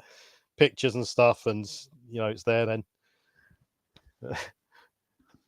Our treasured home. Hello.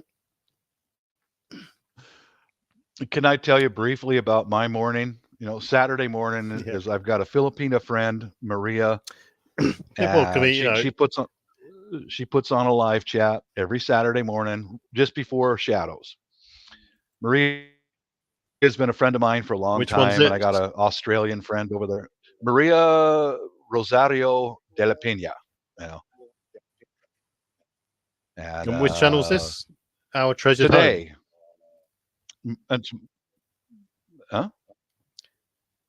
Which channel is it? Oh, well, okay. I was Maria Rosario de la Pena. That's her channel. Oh, right. I go there prior to this. It's a general just talking. Usually the three of us. Maria, she's a overseas Filipina working in Macau. Peter has got a 200-acre homestead in Australia, and me.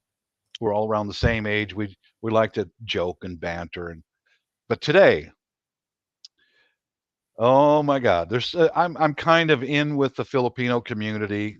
I'm married to one, so I'm in with them, but I'm not one of them. You understand? Okay. Yeah. So this morning's live that Maria had was it was all about controversy between the Filipino girls about whose boyfriend is who did you send pictures to, on and on. And I just sat there for a while, and I left, took a shower, put on some clean clothes, getting ready to go to the market. They're still fighting. I went in and made a snack, came back out, and they're still fighting. I will file a case against you. I am going to file a case, And I said, so I finally got tired of it and started singing a song over. That didn't have any effect. So then I got on the microphone and I said, look, I've been sued by my ex-wife several times. If you're going to file a suit, then shut the fuck up. Quit talking about it. All of a sudden, they all Not stop. the sort of thing you actually want to. Not the sort of thing you actually want to put on the internet, is it? No, it is not. And then that's how my morning started. Yeah. But Hey, You know, Darren, half the so time good it's too to many see you, people brother. Half the time it's too many people ranting and raving anyway. And oh, it is. in Yeah. real life. Yeah. Finally, Peter, the Australian, and Maria and I were able to sit down, chit chat a little bit. But that's how my morning started. Was like, you people are insane. You're Yeah. he's my boyfriend. No, he's not. He's never taken a plane over to meet you yet. He's not your boyfriend. God, shut up. You know. Yeah. Right, so I've got Shadow. That's me. I've got to disappear. Yeah, as usual. Oh, Hendo, yeah, I did. But the droning kept going, repeating the same thing again and again and again. And I reminded some of the ladies that who's ever insulting you has already won the fight because they just bought space inside of your head. That person wins. Yeah. You know. Yeah. Right, I've got to go. We'll catch you in a bit, Bob. All right, take care. Catch up with you in a while. I'll catch you later. Go watch that Hitler one and I'll turn it off. Right. See you later, guys. Yep. I can't wait to see some of these videos, man. It looks like probably. there's a whole channel full of them.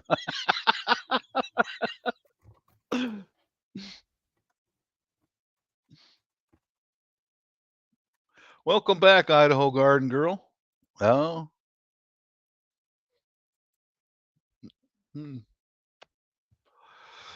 Well, I had recently with my growing stuff anyway, I had all my flowers and house plants wiped out by some fetid soil with gnats, and a couple of the plants survived, and I just went to the market and picked up a whole bunch more of these nasturtium seeds and some sweet pea seeds, and we're going to try it again, you know.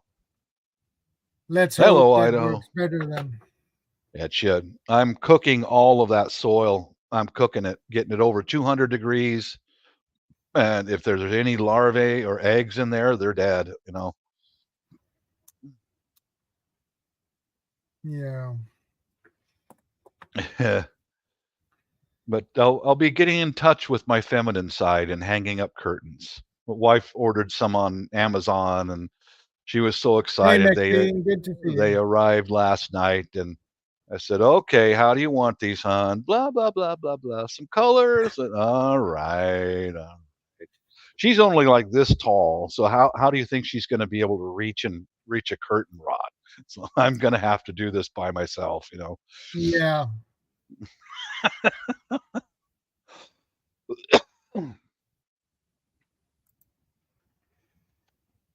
Sesame seeds go well on a salad. Mm-hmm. Indeed.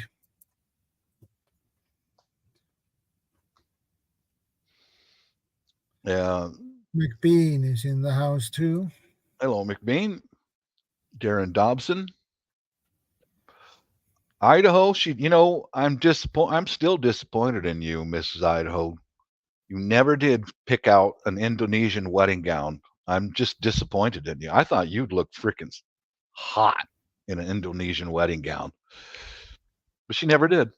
Shadow, what the hell's wrong with these women these days? I don't get it. I have no idea. You can't join back in? Yeah, some issues. Oh, bummer. Hey, Dior. Can someone tell me where my remote? Did you put that in your notebook, Karen? That would be a good idea to put that information in your notebook. Mm-hmm. I put it in my bookshelf or something.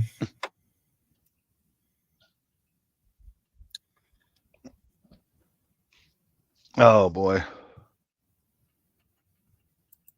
No, Idaho, come on. You probably looked at some of the Indonesian wedding gowns, man. You'd look great. I mean, what the hell? DIA?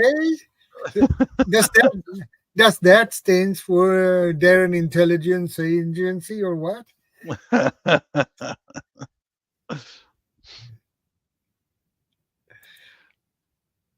No comments. No comment, Bob.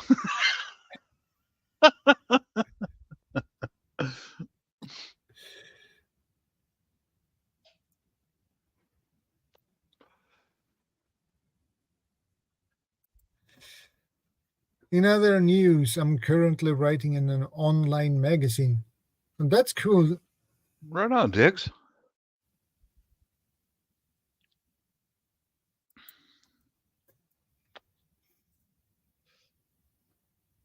That's cool to write an online magazine. No, Darren in action. Okay, that works too.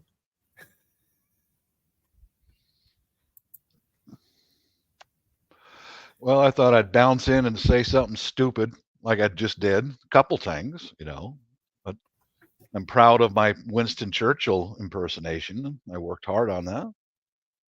In our empire, across the seas, armed and guarded by the British fleet. Hey, McBean, good to see you, brother. Hey, McBean. Howdy, howdy. Oh, I think I'm going to have to move this over to the other side. Yeah. There we go. Yeah, much better. I had a feeling that might be the case. ShadowScoutSwede, all the way from Sweden.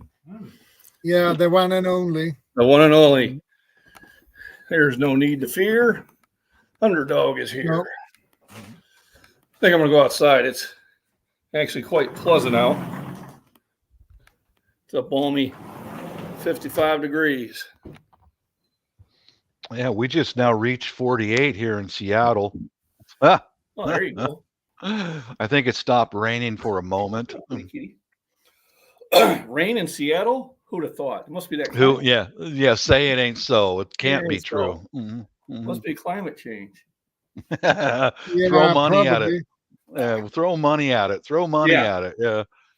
I had a conversation with an individual on one of the Facebook groups. It's a science group that don't apply to science as well as I thought they might.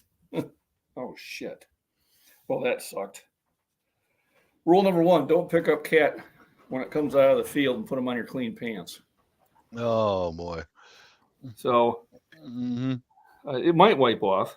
Mud.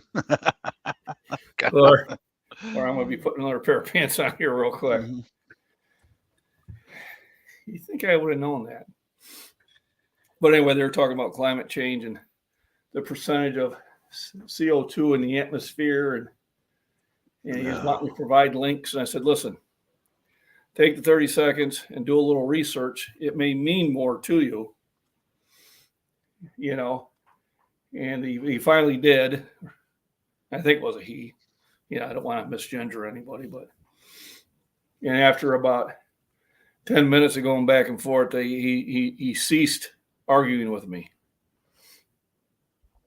It's amazing how many people, and this is everywhere, repeat lies because they didn't take, 1 or 2 minutes to verify. It's like trust but verify. Yeah. I was on a different creators channel, and they were talking about, the bridge that got hit, and the Keystone Bridge, and then they repeated something that was false. They said, Mitch McConnell's daughter-in-law, who died mysteriously, owned that shipping company. Well, she died mysteriously, but she didn't own the shipping company. And it literally took me 30 seconds to find that information out. Yeah. And here he had 2 craters, good size, larger than mine, And I put it out there. I said, no, that's not true. She owned a shipping company. It just wasn't that one. And the one owned up to it. He goes, okay, I made a mistake. And the other one goes, well, I just seen it a lot of different places. So, well, okay, you've seen a lot of different places because they were repeating the same misinformation because they didn't do any research.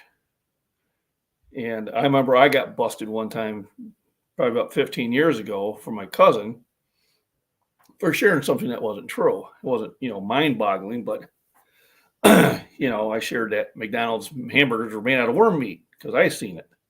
And I didn't do any research. And I was wrong.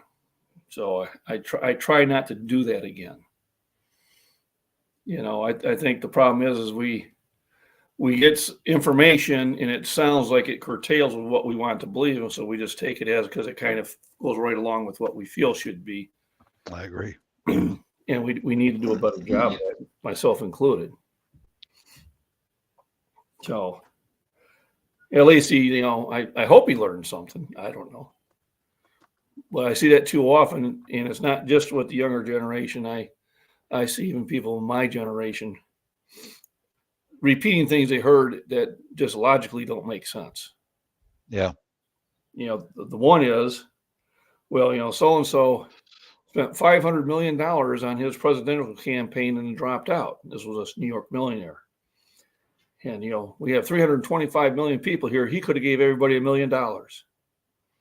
And I had a man my age telling me this. I'm looking at him and go, please explain that math to me. Well, 325 and 500, he could have gave everybody, $1 million. No, he could have gave everybody $1. Mm-hmm. And had to break it down to him on paper. And I said, and, he graduated. He was a year older than I was. I believe we taught math back then. This is we did grade math. So they used to have that show, Are You Smarter Than a Fifth Grader? I want to say most people are not. And the shame of it is we have the information right literally at our hands that we can go within 30 seconds to a minute and pull up that information either to prove or disprove or make you think about it. And they don't use it. Yeah. I always said that was the difference between IQ and usable intelligence. IQ, I know the stove is hot. Intelligence, I know not to touch the stove. Yeah.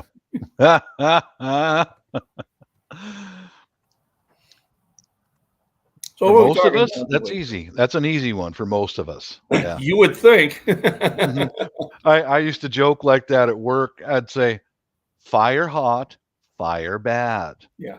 That makes sense. Mm-hmm. I was messing with one of the guys at dealership I worked with. The guy's son was a PhD in something. And after it was the same time where they screwed up this $1 million thing. I said, well, here, I'll give you a word problem. You good at that? He goes, yeah, that's okay. So a train leaves Detroit traveling at 60 miles an hour. I said, another one leaves Denver traveling at 80 miles an hour. I said, what time is it in Chicago? Like, well, how the hell do I know that? And I just pull out my phone. I said, it's 1 o'clock. And one man goes, you got to stop messing with these people. I said, it's just so easy. Yeah. The first two parts of the word problem had nothing to do with what the question was. But anyway, glad that, the weather's going. I'm going to try to enjoy it these last 2 days before the world comes to end because of the solar eclipse, from what I've been told. Oh, that's right. That's right. We're all I heard about that solar eclipse. Yeah, all these predictable natural events are going to lead to our demise. Yeah, we're all going to die. Yeah, someday.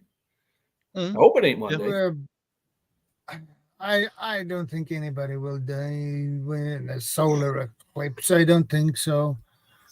I still just want to die in a cat house in Bangkok, Thailand. There you go. That's right. That's where I want to die. I can't get the wife on.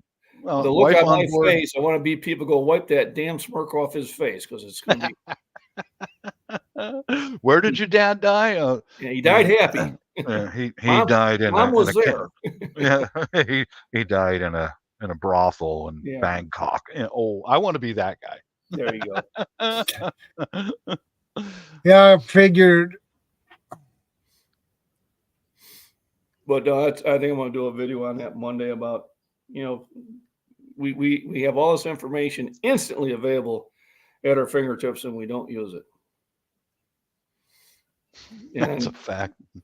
my son, who is very intelligent, he'll start talking about some world politics things and that. And he goes, "Why are you going for the computer?" I said, "Well, I want to learn about it because, Dad knows a lot of things, but I don't know everything. So before I can have this conversation with you, I need to pull in some information on it because right now I have none. All I have is feelings. And I hate to tell you, people, feelings are not facts. So I will research it because, I find about 8 out of 10 times what's on the internet is false or mostly false. Yeah. But it means, 2 out of 10 sometimes are kind of true. Yeah. And then the best lies start with truth. My thoughts on that bridge that went down was like, number one, oops, oh shit. Yeah. Number two, wish I was an iron worker. I'd have steady work there for the next year. Yeah. My confusion is why they didn't have something around those pilings to keep that from happening. As many ships that go under that bridge, I don't know, maybe I would think, maybe I should have something that, in case somebody loses power and can't steer right, have something to keep them from breaking the bridge down. I don't know. Obviously, they didn't. Yeah. The new one will. I'll pretty much promise you that. The new one will. Mm-hmm. We'll see how long it takes them to build that one. Yeah, it'd take a while. It's a lot of work. So. Yeah. They built the new Tacoma Narrows Bridge here in Washington in no time. Yeah, if you're a concrete worker or an iron worker or any type of I'd be heading that way. I'm sure there's going to be some jobs. You know there will be. Yeah. Yeah, I only saw the headlines on that bridge that collapsed. What happened with that bridge to make it collapse from the beginning? Yeah. Yeah, I don't know. I was surprised it went down like it did, but it did. I mean, you looked at it, it shouldn't have fell, but it did. Mm-hmm. One of those oops, oh shit moments. Yeah. Mm-hmm. Well, I was in the construction trade and I was at a job where we were putting a foundation in for a building, and they brought the cement truck in and they grabbed their 3 samples from the cement truck, and then they added about 50 gallons of water into it. And then those samples they gave to the inspectors, and then we poured a slightly more diluted concrete into that foundation. Oh no. And I told my dad about that because he was a contractor. I wasn't working for him. I was working for somebody he knew. And he told me, well, yeah, that's number one is illegal. Number two, it's unsafe. And I was working for him after that. Because when I was looking at it, I'm thinking, well, if they do it here, it probably explains why our roads in Illinois are crap. Well, because they'll put a road in and it lasts maybe 3-4 years before they got to really start doing repairs on it again. Mm-hmm. And I'm thinking they should last longer than that, but I could be wrong. But I mean, that probably could have happened when that bridge was being put up. That could be. But yeah, I was surprised that the ship was even able to bust through that support. Yeah. But I guess that's that part of that build back better. Break it and then it has to get built back. Mm-hmm. Hopefully it's better. I don't think there's any conspiracy to it. These things happen. Yeah. Well, I'm going to bounce out of here, guys. I got to go hang some curtains. I hered about that. Yeah. Well, some things we have to do those things for our honeys. She's not going to be expecting to pick the pictures of me wearing high heels and lipstick, though. She ain't going to be. That's going to be a surprise. Well, we don't need to see that. No, word for it. We don't want to. All right. Unless they're really nice. Unless they're really nice high heels. Otherwise, no. Oh, they are. They're Italian. There you go. Oh yeah. Size 12, Or camo triple extra painted. wide. No. Oh no, I don't camouflage my high heels. I want them seen. Get Both those about ones that with big. with the glass Ah, seals you and mean you goldfish make in them huh? shiny? All right, later, guys. Take care. Well, Later. well, now I got that picture burned into my head. Yeah, me too. And that will stick for a couple of weeks, months, years, probably. Hopefully not. Hopefully not. Mrs. and I are going to go out and listen to some music, do a little dancing, probably have a few beers later on this evening. Yeah. It's 3:00 here. You've got to be what, 6 or 7? My time is 10:31 p.m. 10:31? Oh yeah. Yep. Let's do some. You're 7 hours ahead of me. Yeah. You see that meme when they said, well, hey, in Europe, if they're 6, 7 hours ahead of us, why don't you just call us and let us know what's going to happen? It's like, oh.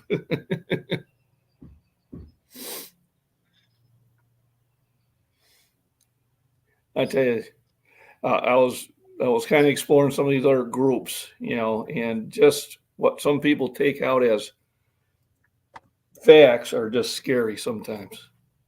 Yeah.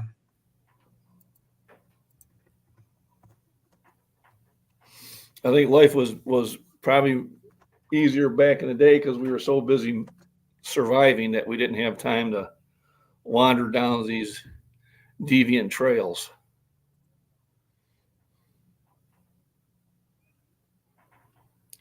I'm missing some comments here because I don't have my reading glasses on. Yeah, it's there we go. Yeah, prep for the ages. Yeah, they're built to support weight, not take a big hit. Yeah. Yeah. Yeah, and 70, no one probably managed a ship that size. That makes sense. Didn't think of that. Yeah. Back in the 70s, things were a little smaller. Hey, Vanessa, welcome back.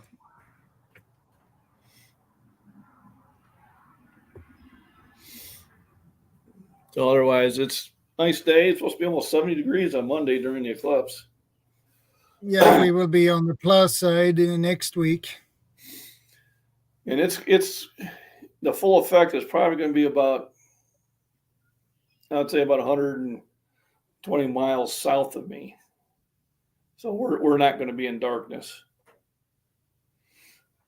No, I think last time in 2017, I think we were like in the 3/4 area in that. It got like darker, but it was pretty cool. I actually got to see that one and the special glasses and all that stuff.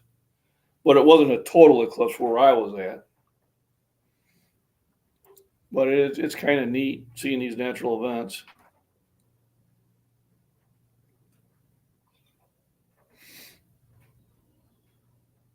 Prepper for the Ages says, okay, remind me again why governments are warning of the eclipse. Cause and fear. They plant a little seed and then you watch it grow. I'm looking at some of these sites. I mean, oh my God, we're going to have locusts coming out of the ground. Yes, every 17 years we have the cicadas come out of the ground. That's why they're called the 17-year locusts. And there's different, swarms of them that come out at different times. So we have 2 large swarms that will be coming out. I remember when I was in Boy Scouts, I woke up to millions of them around us in the woods. It was pretty cool. Yeah. Then they say, oh, there's earthquakes happening. Manufactured panic. Yeah. Earthquakes happen all the time. Another natural event. Now, if I see a big alien ship in the sky, then I want to get a little concerned. Hey, oops. Good to see you, brother.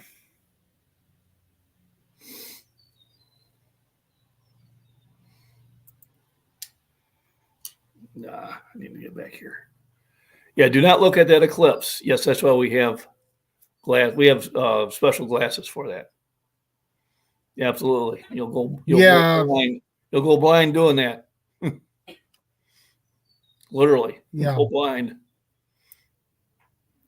Yeah, I've got a couple of those glasses. One in 2017, I had bought like 20 of them, and my wife took her 2nd grade class out there to watch it. but we had mostly overcast. I had to drive 100 miles just to get out of the cloud cover. That was a long ride for that. Yeah, but it was worth it. I Yeah. really didn't have anything else going on. Here out in the country, I drive 15 miles just to go to the grocery store.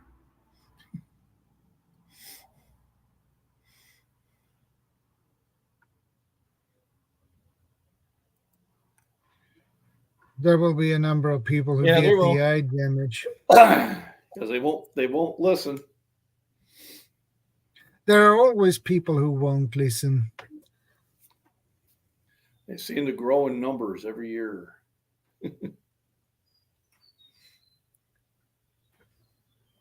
I agree with that.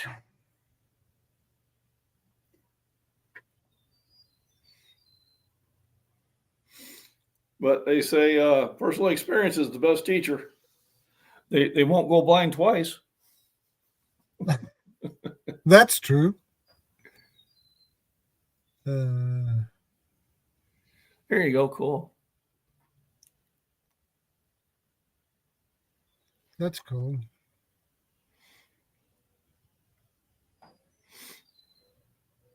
Yeah, of course. I think I have seen 2 solar eclipses in my life. One in 17 is the only one I actually remember looking at. I remember when I was a young kid, we built a box with a little pinhole. And then you looked in the box and you were supposed to see it that way.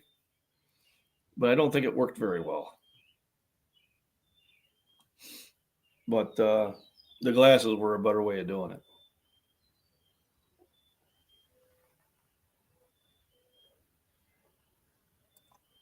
Mm.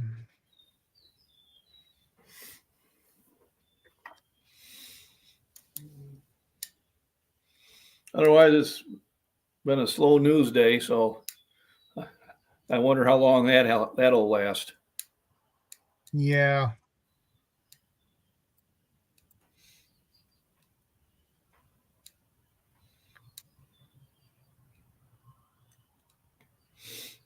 Everything's turning green. I'm going to have to start mowing. Yeah.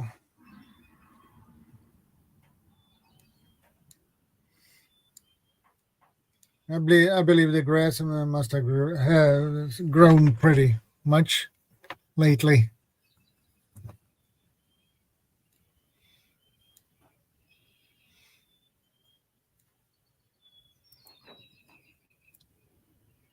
Yeah, it's my favorite time of the year. The sun's out.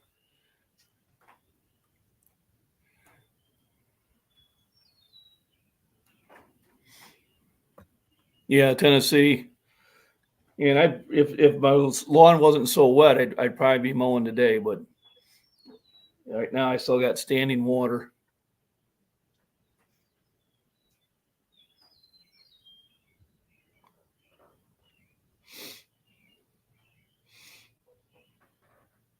Tennessee, you're probably already getting spring flowers. I was going to go out and look for some more mushrooms out here pretty soon. Hey, Tammy, good to see you.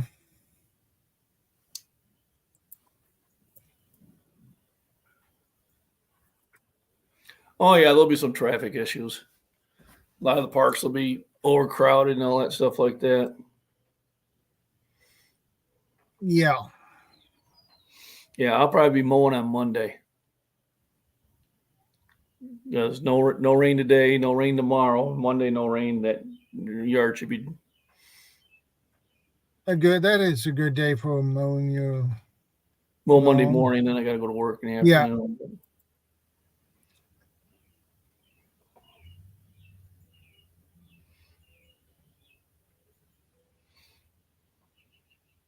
I get a lot more active during the spring and summer, and the fall than I do in the winter. Yeah.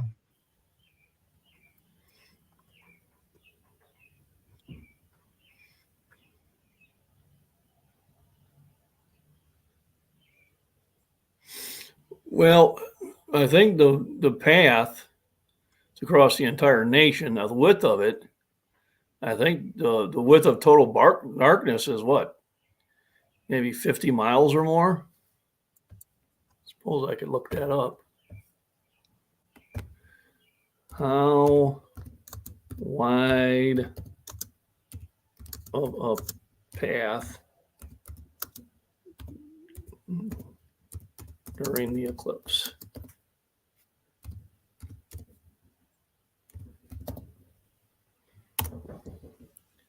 $115-mile wide path.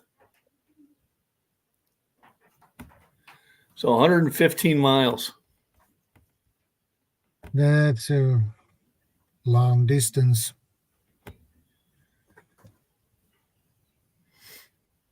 I get rain tomorrow, clear Monday, but a week of rain to come Tuesday. Okay. Risk for floodings then.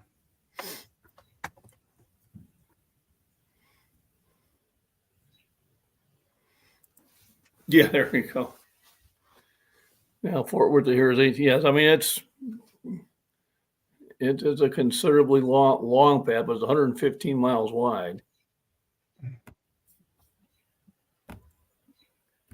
No need to drive to some crowded area. I agree with you about that one.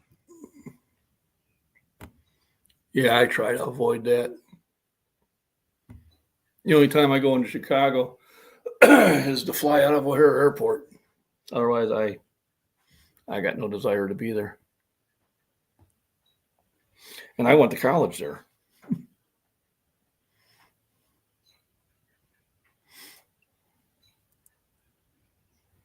I see 93% from my location, but the weather seems to be cloudy. Okay.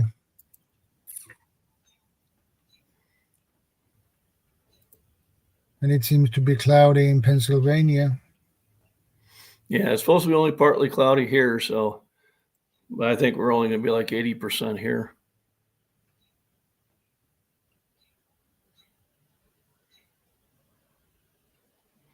Yeah, they did the last probably 2,400 miles at least.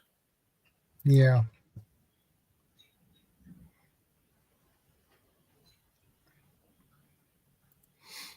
I avoid Pittsburgh like the plague. There we go. So I went to Pittsburgh last year for the Senior Olympic Nationals and had a great time. But boy, that is a tough town. Not that Chicago isn't, but that's a tough town to drive through. The roads just, and maybe because I've drove through Chicago so many times, but that and San Antonio are tough cities to drive in, my opinion. But I had a good time there. We found a little brew pub there that made an excellent hamburger. And where we were staying was nice, but it was to get to the convention center was very difficult. But I had a good time in Pittsburgh.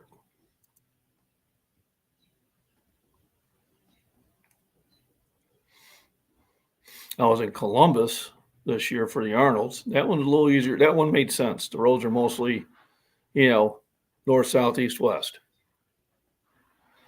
Yeah. So that town didn't confuse me.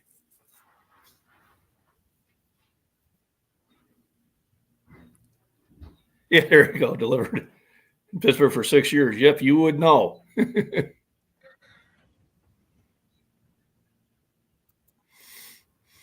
All right. Well, I think I hear Mama moving. Okay. So everybody enjoy the weekend. Be safe. I am going to buy some extra Guinness for Monday, just in case I was wrong. And go out happy. Yeah. All right, now how do I get out of here? Take care, McBean. Jane, how do you stop this crazy machine? Leave studio. There we go. Yeah, exactly. Leave the studio. So simple.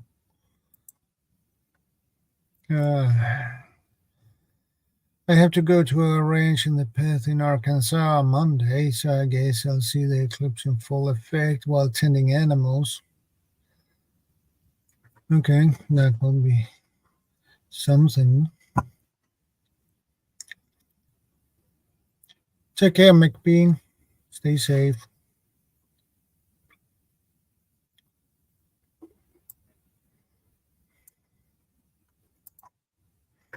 Solar eclipses are really fun when they happen. I have seen only 2 in my life.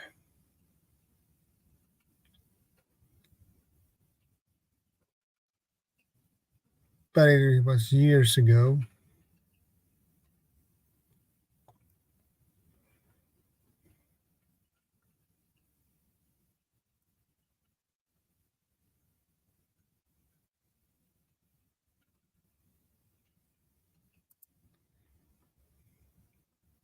Great opportunity, as long as the skies are clear. Yeah. If they are cloudy, you won't see much.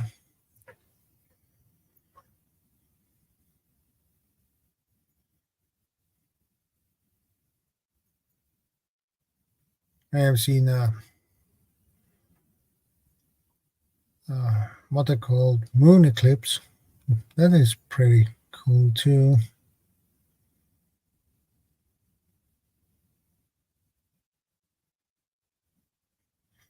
I agree, Idaho.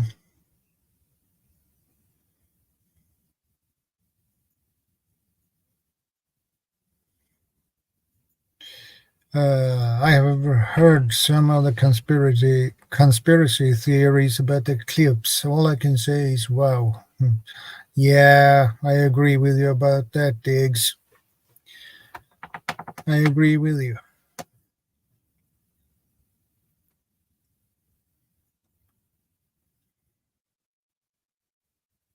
There are a lot of conspiracy theories about a lot of things these days.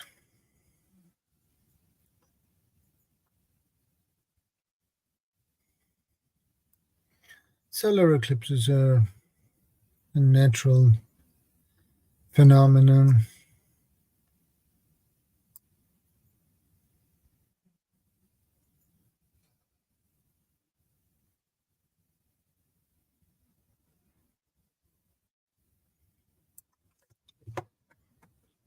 But it's rarely you see solar eclipses here. You can if you're lucky, if they happen at all here. But it seems to be more common in other countries than here.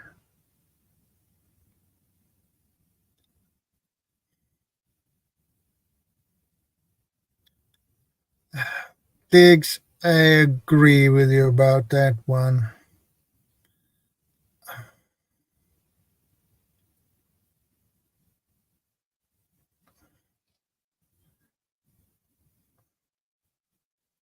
No, I don't think that would be something like that, Diggs.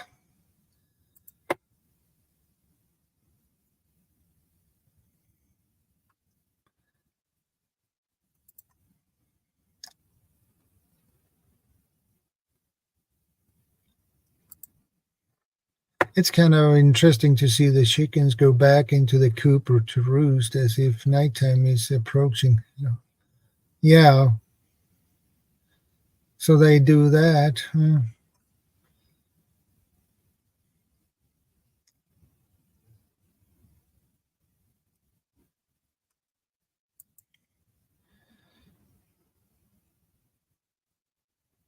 Idaho, it's supposed to be mostly clear, I guess. Animals got to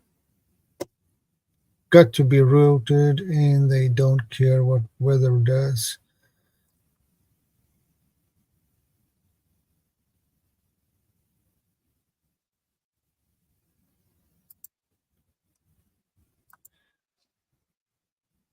Okay, Rebel.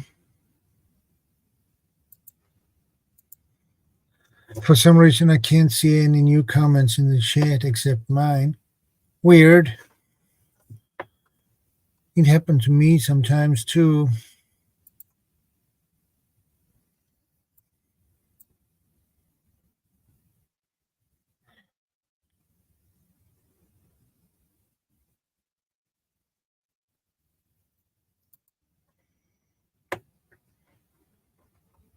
Yes, the animals and crops still need to be tended. I agree with you about that one. Hey, Lisa. Good to see you. How are you doing?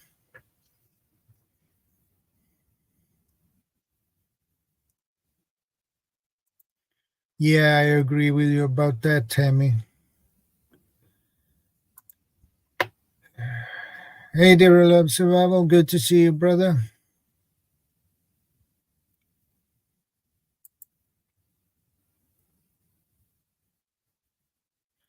No, I think we are on the more the chill and chat now, my friend. So you didn't miss anything. Hey, I'm good. How are you? Well, I'm doing good. Actually, I had a hike with a church today, a 3 kilometer long hike, which was nice. With snowshoes, my first time using it. That was fun, actually. Like the church called it more like a pilgrim hike, which was really nice and cool. And the national park we were hiking in were 1.5 meter snow.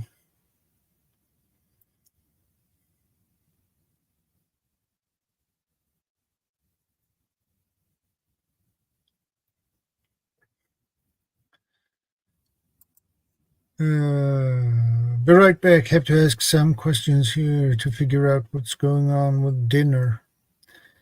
Okay, Diggs.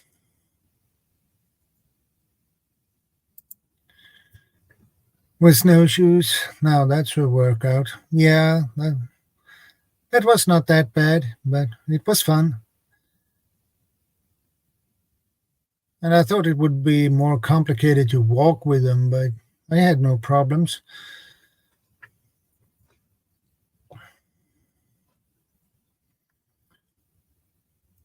But I agree, it's a good workout.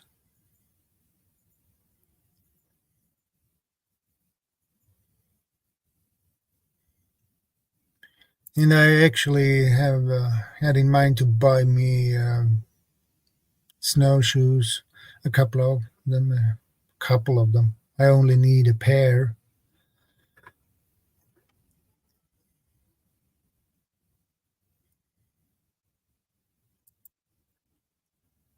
I'm having homemade ham and potato soup for dinner. Okay, Shannon, that sounds good.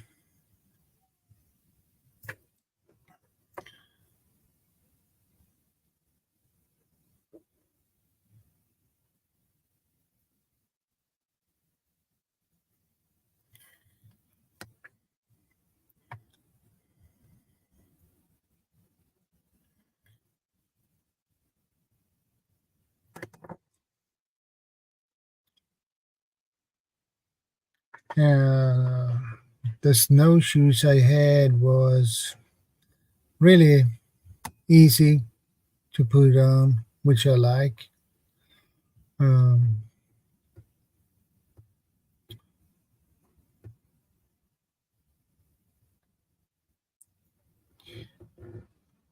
and you could adjust the length.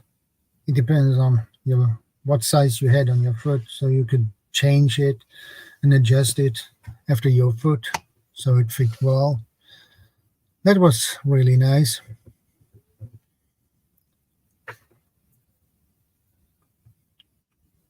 Function on those snowshoes. I don't have any myself, but those I borrowed, which was nice.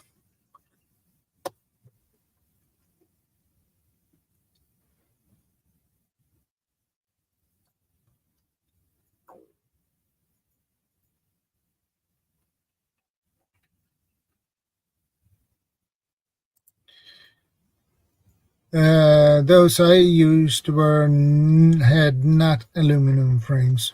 They were plastic, uh, tough,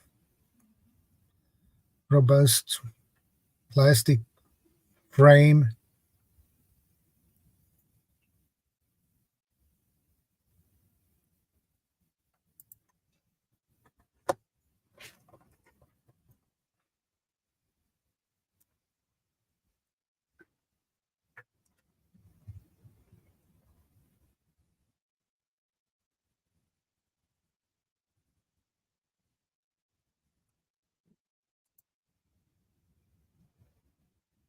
I went a couple of times on a hike wearing snowshoes. They had aluminum frames. Yeah,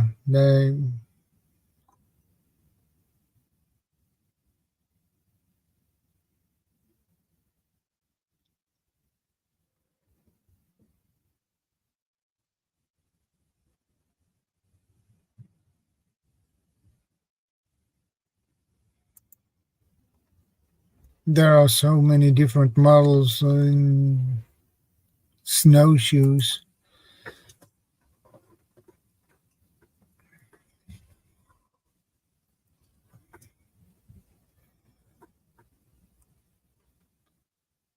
I can see if I can find any.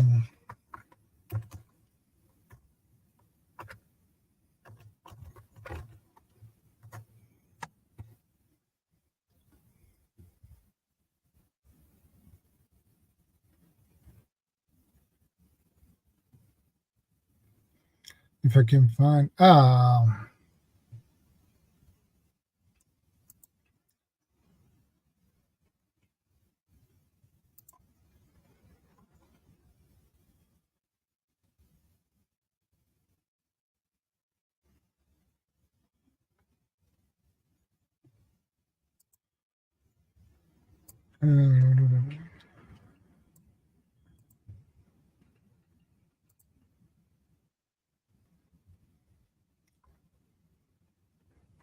Yeah.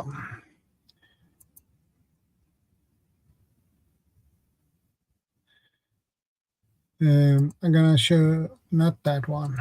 That was the wrong button. I'm gonna show you guys.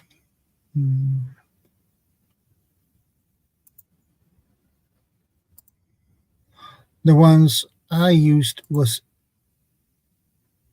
similar to this type.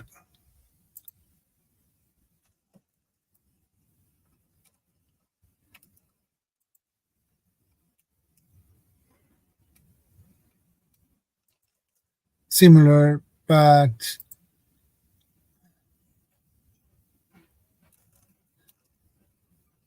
the ones I had this one in the front, but the difference here is I had only 4 of these spikes under it.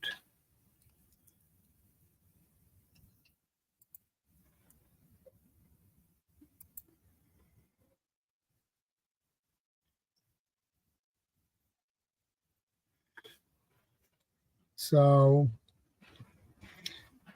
and yes, they were yellow. I had, but I would like probably a different color instead of yellow. Maybe paint them white or what, or something like that, probably.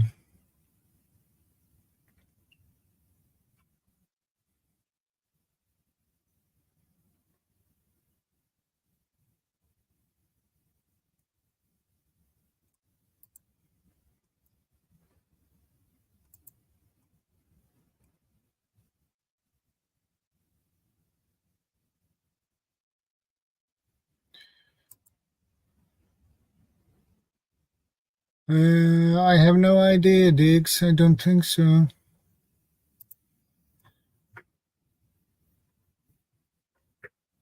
Those look like good ones. Yeah. They were very lightweight, in my opinion. Not hard to walk with either, so that's good.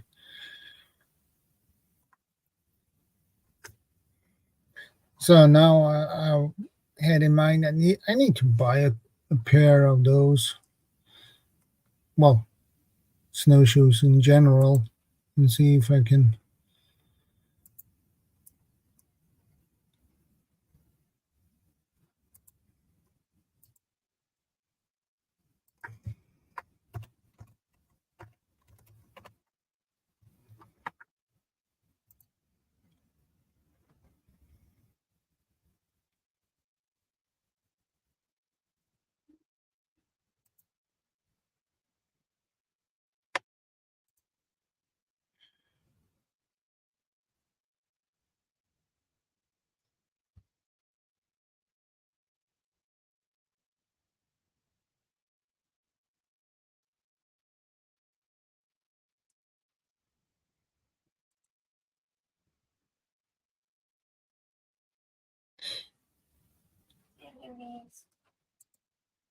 Yeah, I agree with you about that one. Oops.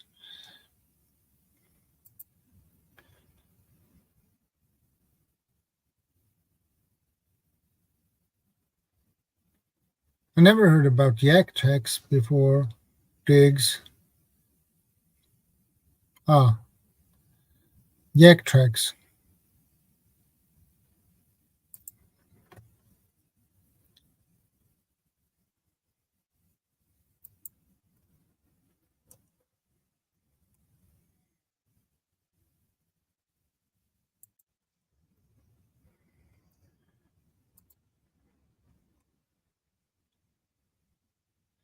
And there are snowshoes in different, they have different price tags.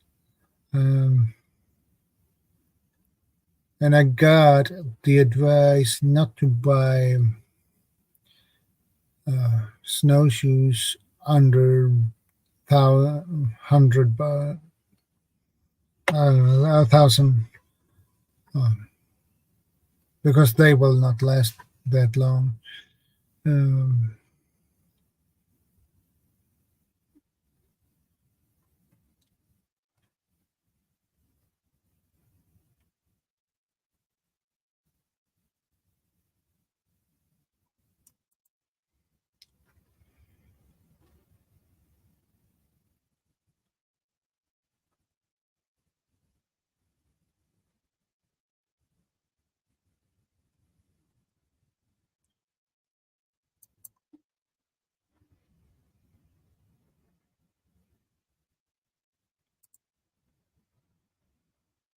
Okay. Jack tracks are easy slip over the shoe crampons for walking on us. Okay, yeah.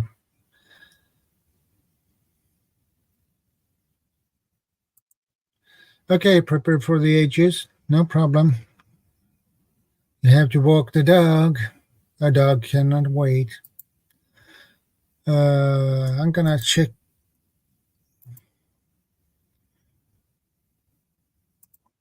if that is what I think it is. Ah, they look like that. Okay. They look like snow chains for shoes.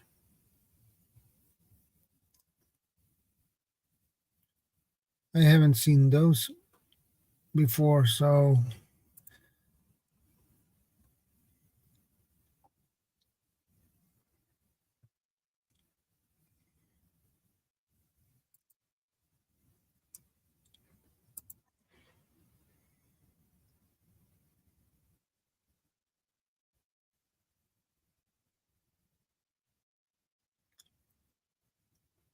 snow.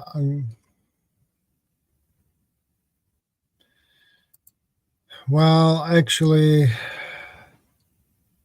most things I need to remember. Important things.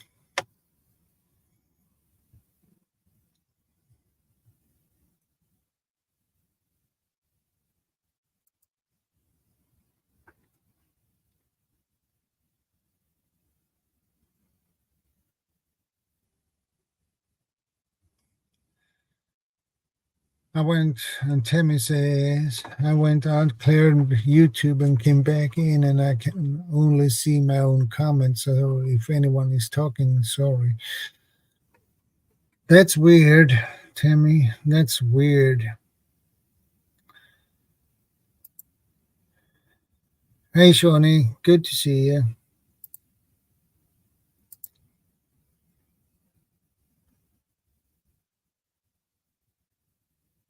Okay, got dinner figured out. We are ordering out for our change. Okay. That sounds good, Diggs.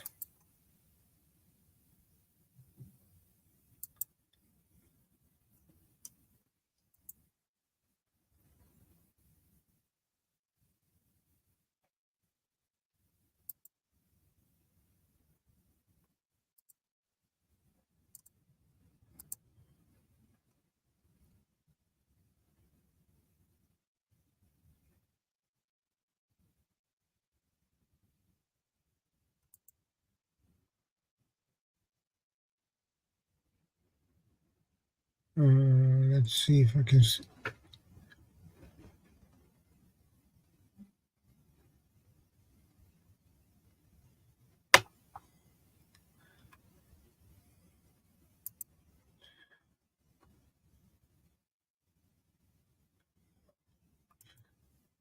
I can only see Tammy on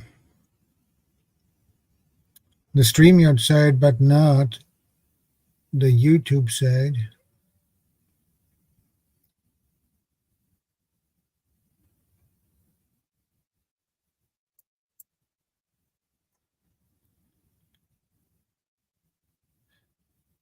Yeah, probably. Yeah, she's. Let's see. Yeah, she's on Gil's chat. Yeah.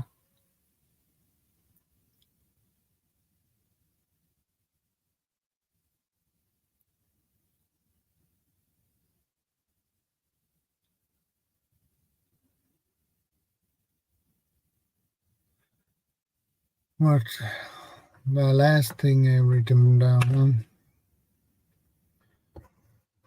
Yeah.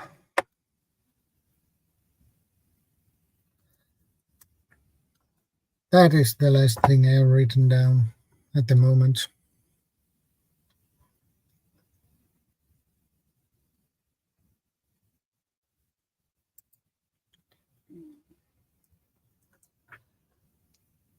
Yeah, that might explain the thing.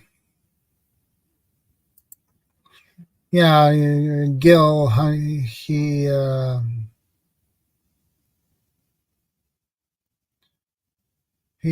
co-streaming from my, so that might be the problem.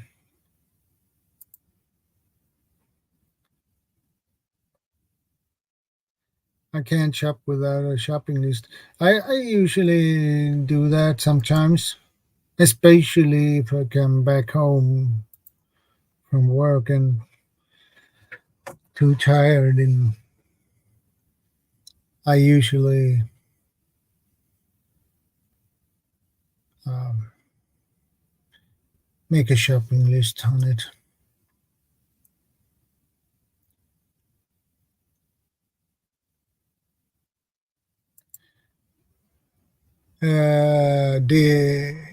Gil left his run while he was babysitting the grandkids. Yeah, that's true.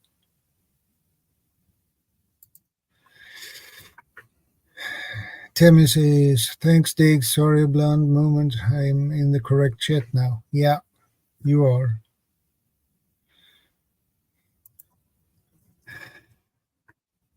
Well, it's not easy when you are in the wrong chat. Well, you are on. That explains everything.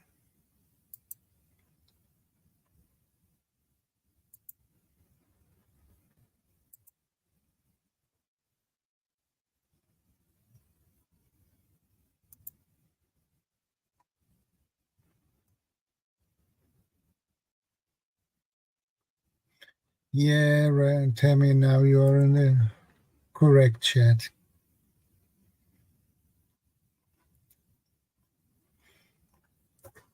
So now I can see you. And even Diggs can see you.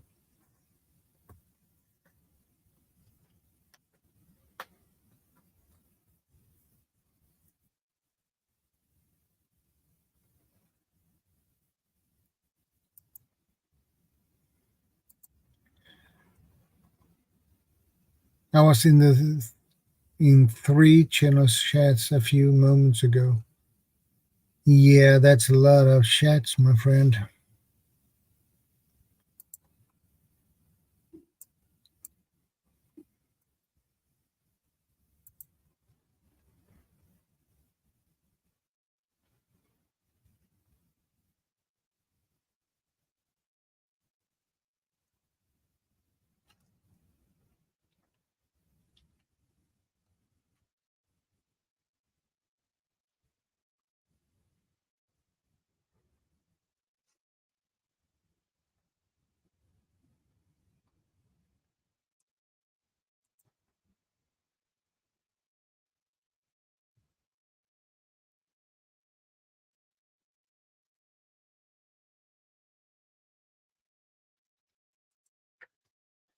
2 phones and the TV. Okay, that works.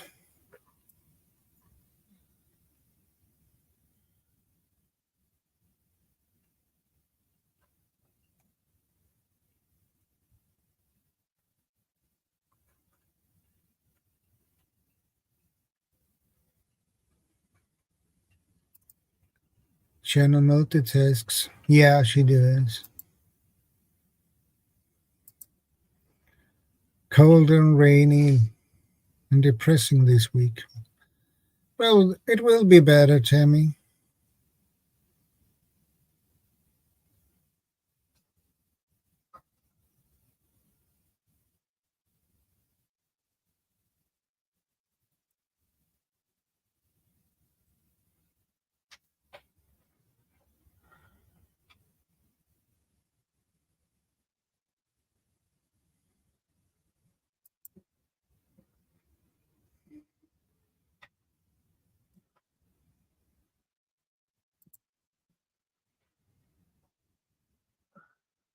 And now I'm starting my laundry.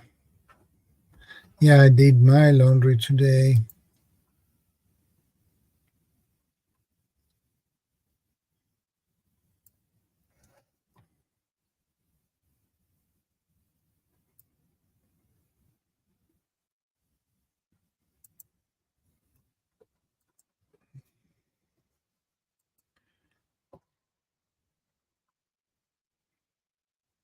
But anyway,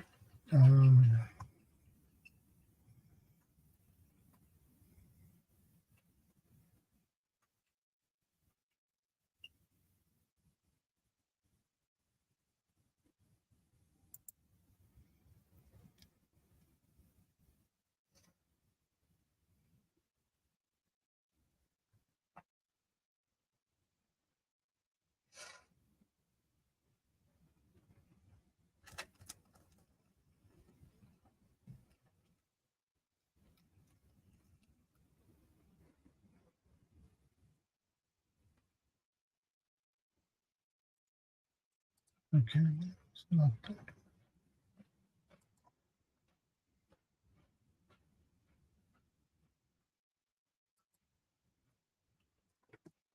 I might even bring the new kayak too. I would like to have a canoe, or I had in mind to buy one someday when I can afford it.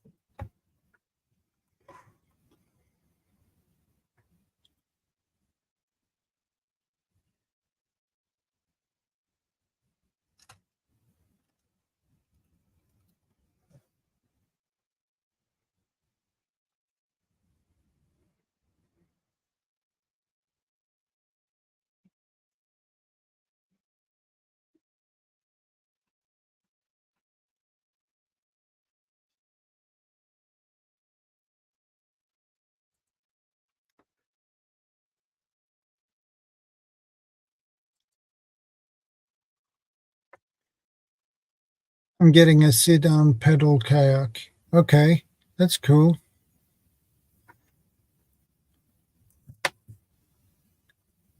Kayaks are pretty expensive.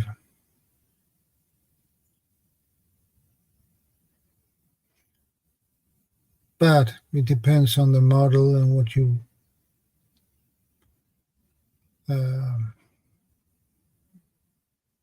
prefer.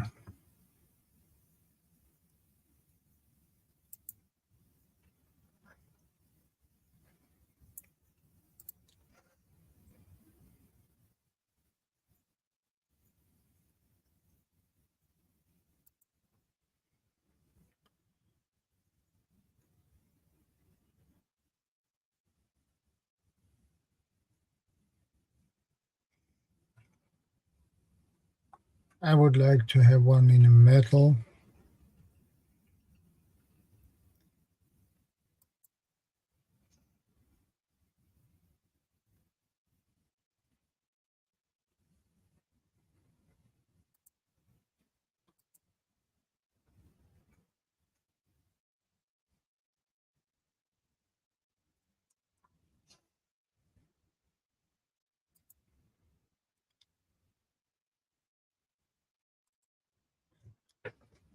A friend got a kayak and tried to turn it over and back and almost drowned before I could get him upright. Too funny.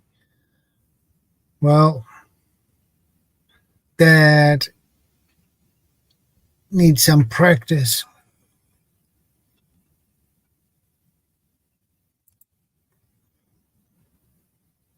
The kayak itself is 2,500. Yeah.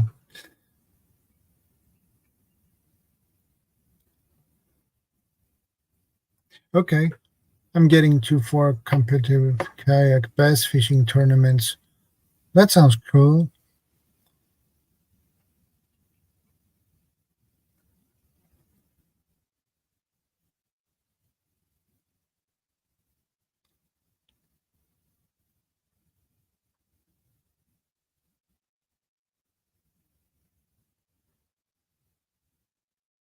When is this kayak bass fishing tournaments? When is that, summertime or in the springtime?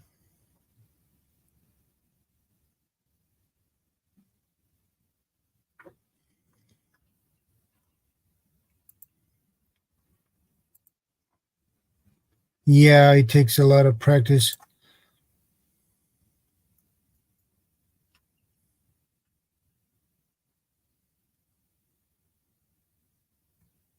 But when you getting hang of it, it's easy.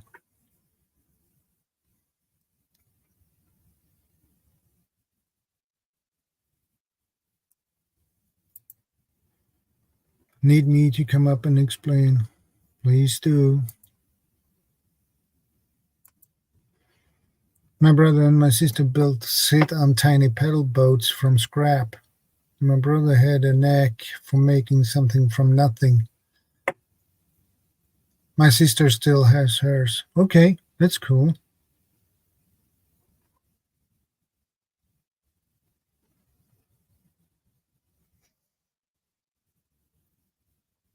That is really awesome when you can build something like that from scrap.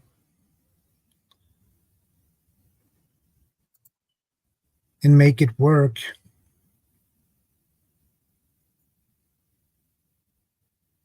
That's the tricky part.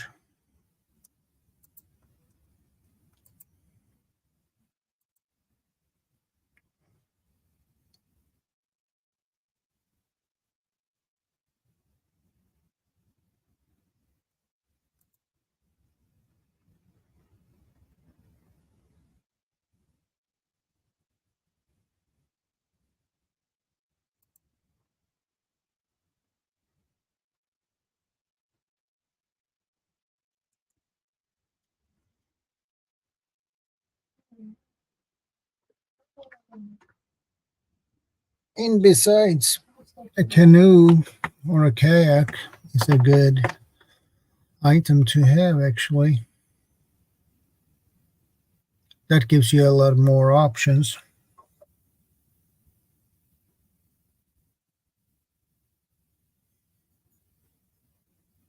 I have been canoeing a lot when I was a kid. Not much as I got older, but when I was younger, and every summer we were canoeing, me, my brother and father and my cousins and my uncle. And we were gone for 1 week. So that was fun.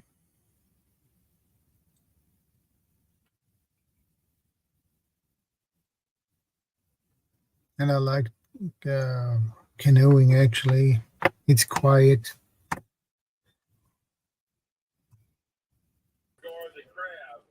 Hey, Diggs. Can you hear me? Yeah, I can hear you loud and clear. Okay, awesome. I was just going to explain that whole kayak bass tournament thing here real quick. Yeah. Before dinner gets here, anyway. Yeah. I actually do have a kayak now. It's a sit-in paddle kayak, which will work for that. Very cheap. Herein lies the problem with it, though.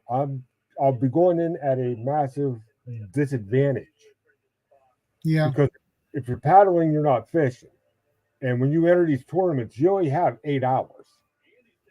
So I'm losing a ton of time trying to get from one point to another point. Like, let's say I'm not catching anything over here, and I want to go to another spot on the lake, even though it's a short paddle away.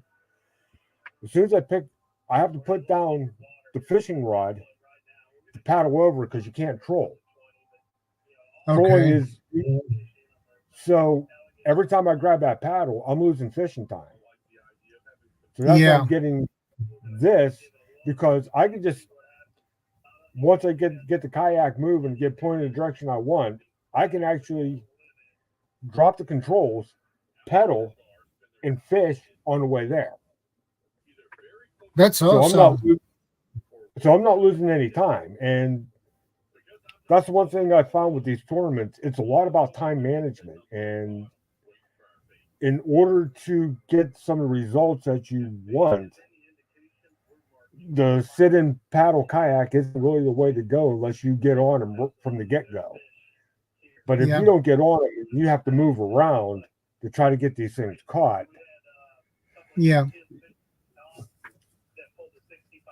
So, man, talking about curtains, I need one here. I had a shade. I had a blind here, and the blind died. Never got around to getting another one yet. That's why when I do when and if I do live streams, I do them when it's dark out, so you don't get that. Yeah. But and as I said, I'm kind of I alluded to it earlier. I have a working name for it, but I don't want to put that out over the airwaves yet. But I am working on my own magazine too. An online magazine, outdoors related. That's cool. And it's not just going to be kind of pigeonholed. It's going to be. I don't know if you ever heard of a publication called the Backwoodsman. That's not sounds familiar to me, no.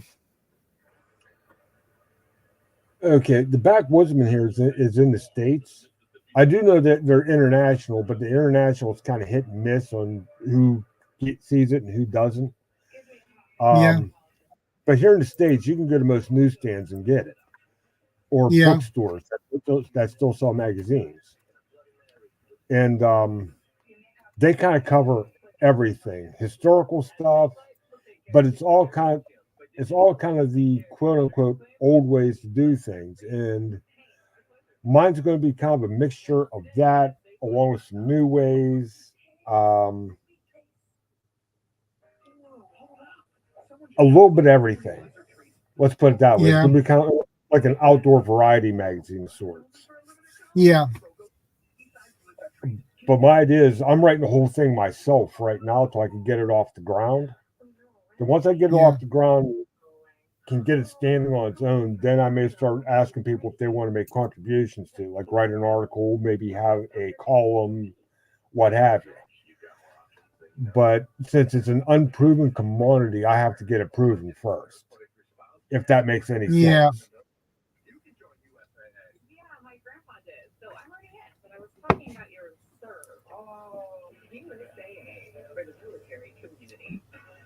Yes, he has.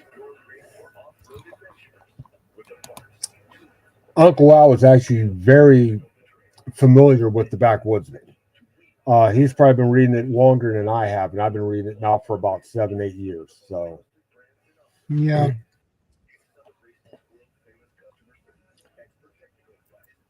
But I follow Uncle Al.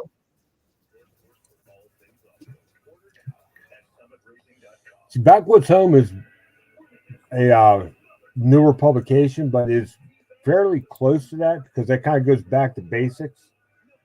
Backwoodsman goes back to basics too, and along with going back to basics, one of the things it likes to do is recount mountain man history, which is something you don't really get too much here in the States anymore. Nobody really, you look at the frontiersmen.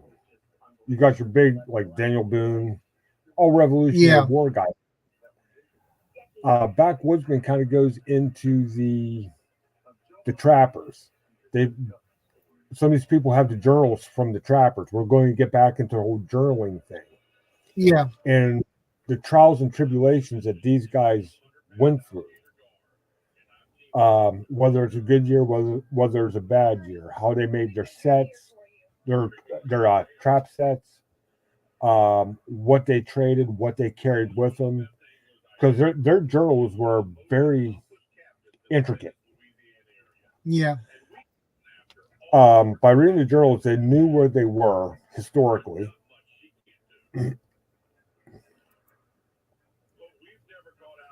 They would keep track of their inventory, what they would carry with them on them at all times. And we're talking back in, we're back before cartridge rounds and rifles. These guys carried black powder. Yeah. So what they carried in their possibles bag, what they carried in their pack basket, because a lot of these guys would use a pack basket and not a backpack. Hey, thank you, Shannon. Yeah, and self-reliance, I have to look into that one. I haven't found that one yet, but I'm going to look into that one as well. Yeah. But yeah, so there's a lot of things that can be gleaned from there. And if you think about what they were carrying to today's situation, you could find something that's modern that parallels with what they carried back then on almost everything. Yeah.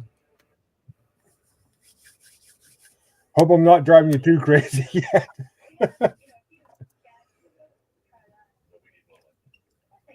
So what have you been up to? Well, working, training, making videos, live streams, hiking today with a church. Yeah, I was actually hoping to get a hike in, but right now we just went through a major rain spell. I can go hiking, but I'm going to be in ankle deep mud all day. That's no fun. Yeah. And see what I have to do is I have to figure out, like you're using snowshoes today. Yeah. I need a way to figure out a way to make some kind of platform I can walk, not platform, but something I can put in the ball of my shoes like a snowshoe where I float on top of mud. Yeah.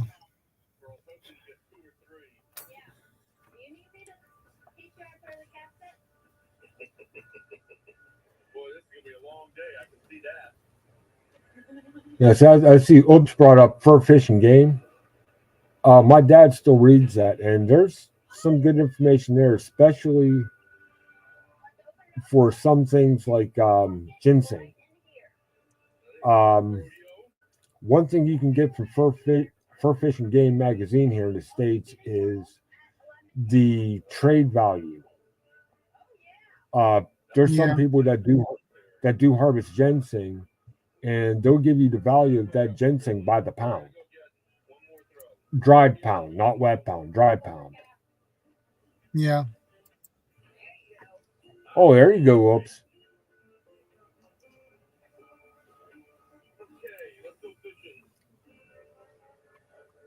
Talking about chicken of the woods, there's a state park here that they actually, a lot of state parks in Pennsylvania don't want you removing stuff. But when it comes to gathering like chicken of the woods and some other fungi and this and that and the other thing, they will actually have events where you can go out and do it. And even if they're not having an event, it's like, yeah, go ahead. Just get it out of here.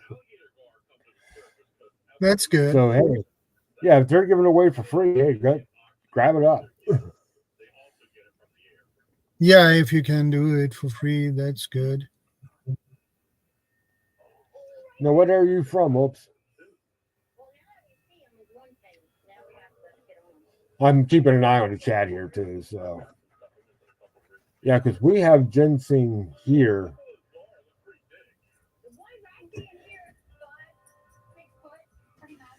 We do have ginseng here in southwestern Pennsylvania. It's sporadic in cases. Another thing I did found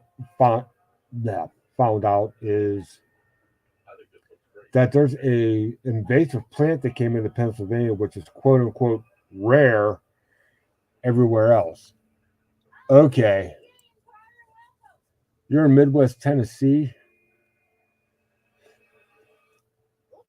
You might have it there. Look on if you're close to any major hills and valleys, look on the north slope, close to the bottom, especially around oak and maple trees. That's where we have it here.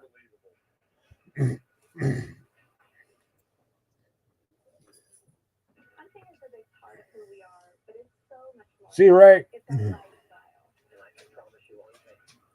See you, Ray. Thanks for stopping by. I appreciate it. Yeah, see you next time, Ray.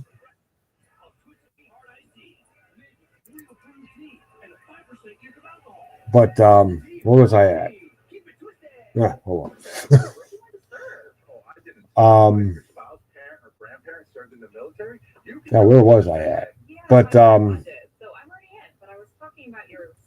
yeah, some of the things that I'm kind of going into this magazine is just some things I've been passionate about, and I do have a plan if it doesn't work with all this writing I'm doing. Yeah. Is if I can't get the magazine off the ground, I still have all these articles and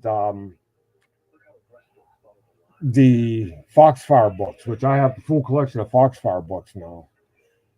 That's pretty much how they started. It wasn't exactly an article; they're like essays that are written by a group. Yeah, and they made a big compilation of them. Yeah. For each year. That's how the Foxfire book started. So I can do the same thing. Yeah. I think you should do. But I think what I'm going to do is dinner should be here in about 5-10 minutes. So I'm going to jump on back down, but at least want to explain the bass fishing thing to you and why I'm getting such expensive. Thanks for explaining it. Oh, no problem. Yeah, and as I said, it's only it's $2,500 for the kayak. Wait till you see the electronics I'm putting on the thing. Yeah, I'm looking probably about another $2,500 in electronics too. Yeah, but if you want to be competitive, yeah, I'm not saying I don't prep anymore, but I kind of keep that on the down low anymore because I don't really want to put out there what I have and what I don't have. That's just me. Which is nothing wrong. There's nothing wrong with that. I'm just kind of focusing on other things because with the prepping, yes, I did get some satisfaction out of it. But I found, how can I put this? I found I was doing it to make other people happy, and I was constantly worried about something, so I was never really happy myself. Now I'm doing what makes me happy, and people kind of scratch your head over it. So, what can you do? Yeah.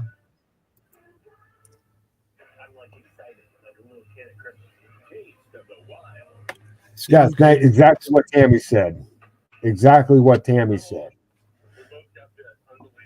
But I'm going to go ahead and jump on down, and you have a good evening. I'll still be in the chat, but you have a good evening, man. Yeah, thanks.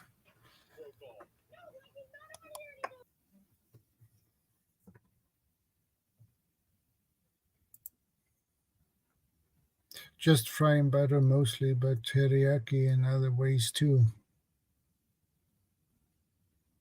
Okay. Teriyaki sauce. How are you doing, Nicole?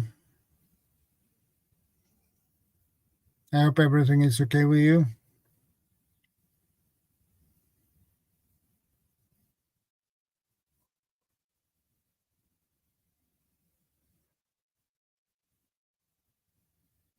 It was a while I saw you.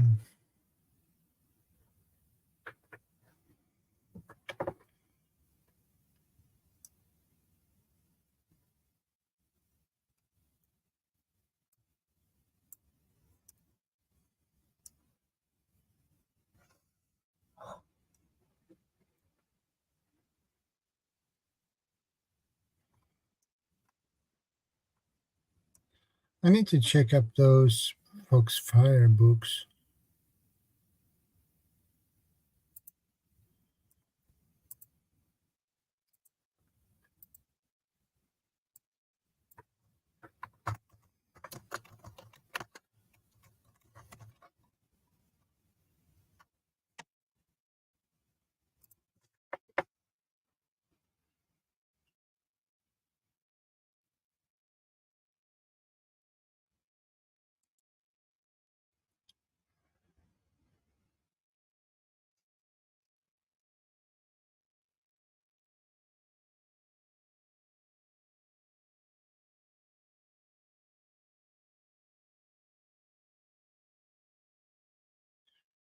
Okay, I'm gonna check a look at them later.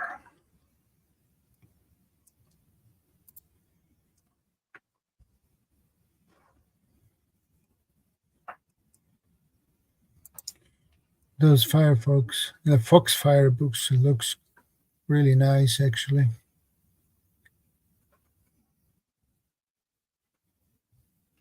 And there are a lot of them too.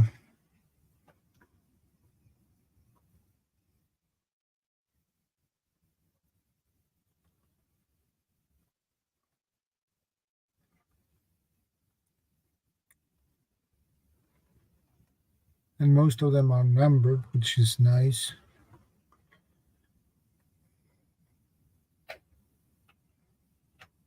The Foxfire book of Appalachian cookery. That sounds really nice too. And the revised edition too.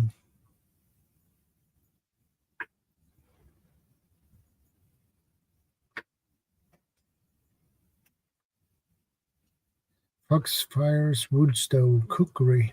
Okay, cool.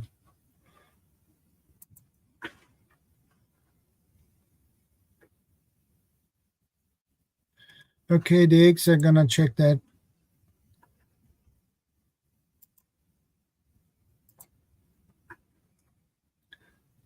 Link up.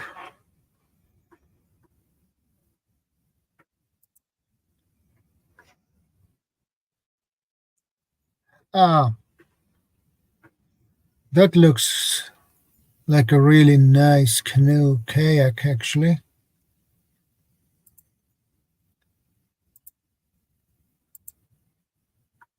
Yeah.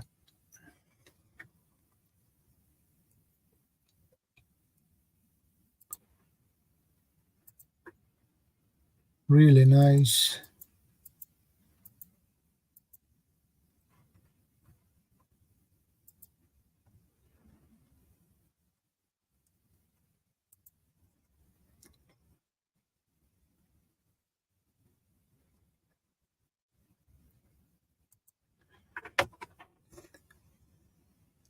Each book talks about multiple skills. That sounds good to me.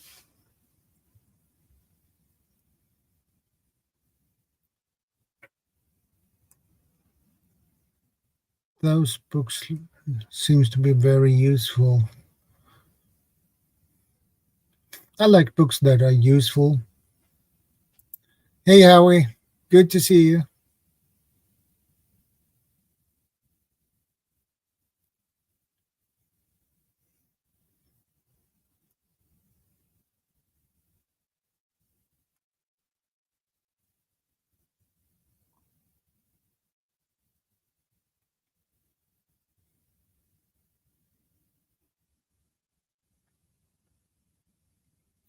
No, I believe it is 12 of them.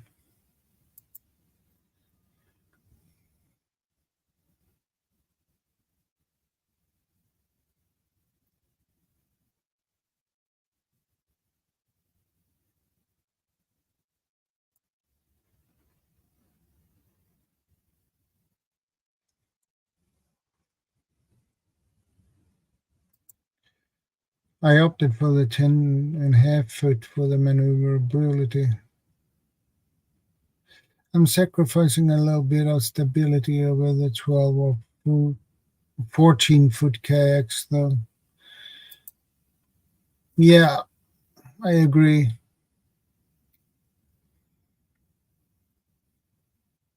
Yeah, if you have good stability, you have less maneuverability.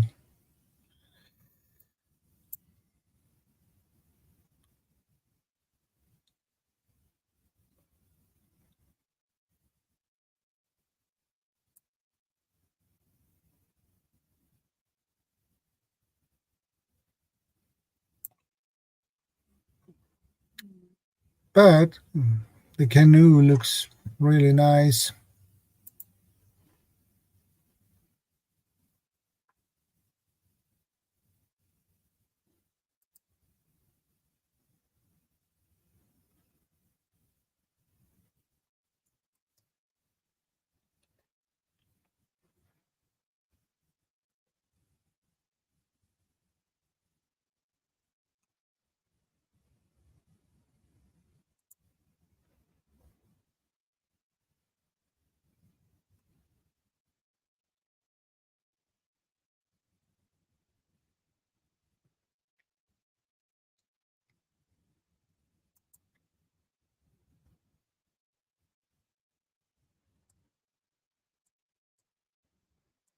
How does your potting goes, Howie?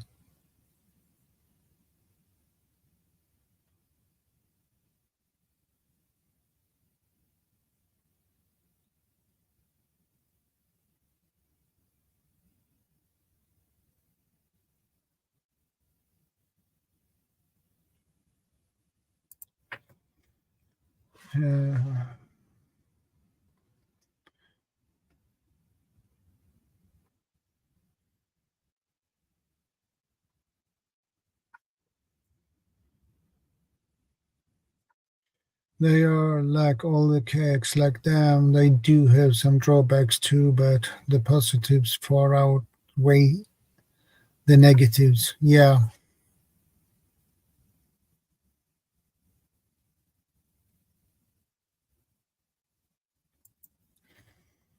Hobie, Native, and Bonafide are all great kayaks as well.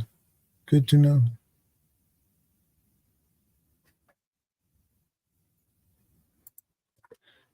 I'm going to make a vid and a short on the next round of up putting. Okay, that's cool.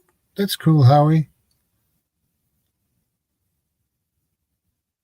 That's really cool.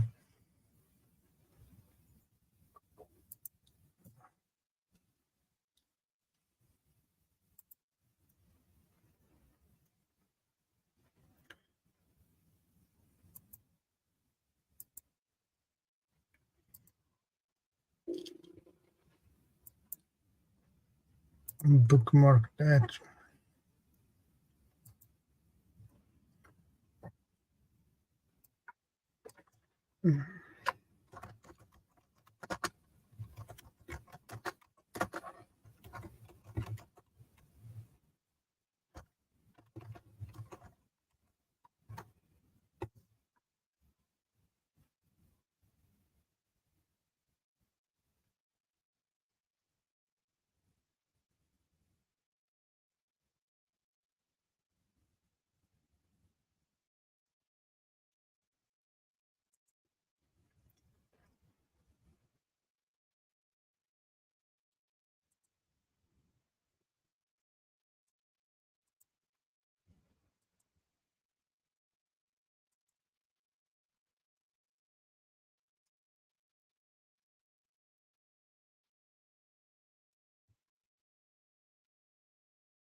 So when do you have the vid and short up, Howie?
It is very cold, so record cold temps I am trying to avoid. So can't plant it in the ground for 2 more weeks in May. And my trade, I don't want root bout. I agree with you about that, Howie.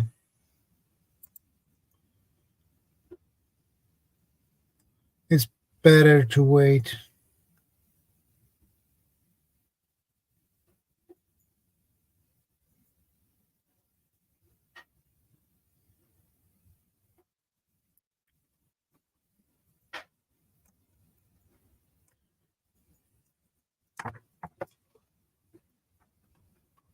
I hope the temperatures will go up a little bit more so you can do it.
I agree with you about that, Howie. Waiting means potting.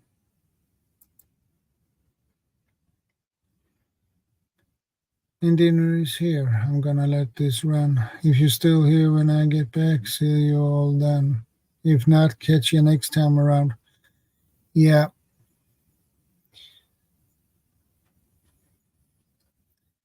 Bon appetit, my friend.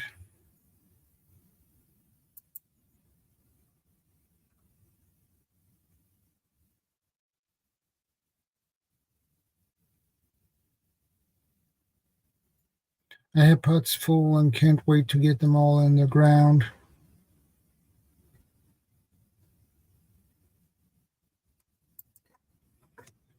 This year is not an early year for hot weather crops. No, it's not.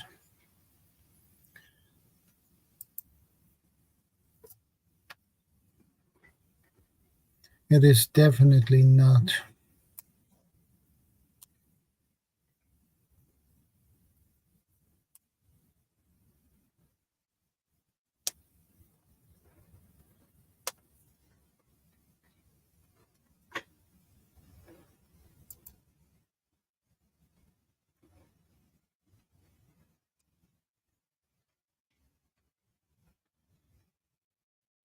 we will be on the plus side next week.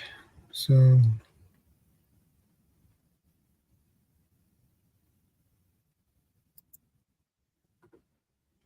good year for cool weather crops, and I have lots of that in the ground. Okay, what's cool kind of cool weather crops do you have in the ground now, Howie?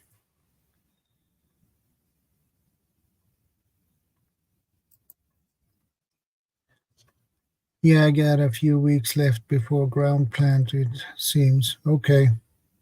Okay, oops.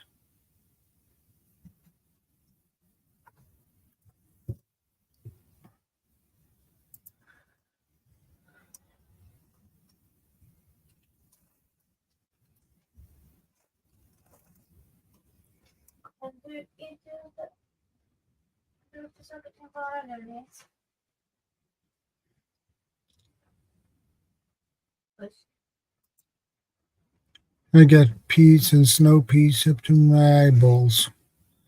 Yeah, I bet you have, oops. Lettuce, kale, beets, peas, radish. Okay, that sounds good.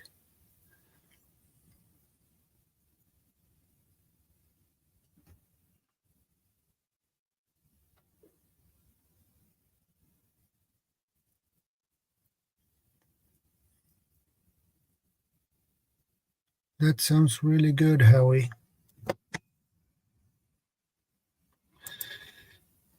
No problem, Timmy. It's good to see you, and thanks for stopping by.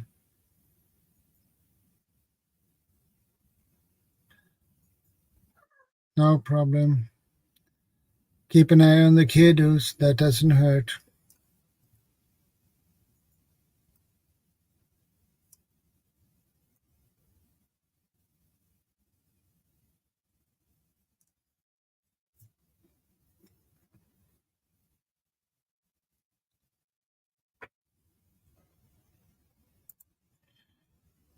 Fava beans, spinach, chickweed. Okay.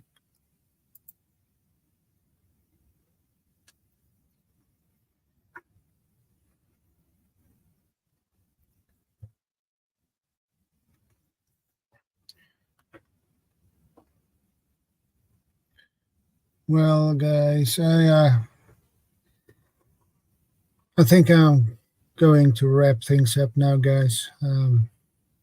It's almost 4 hours, so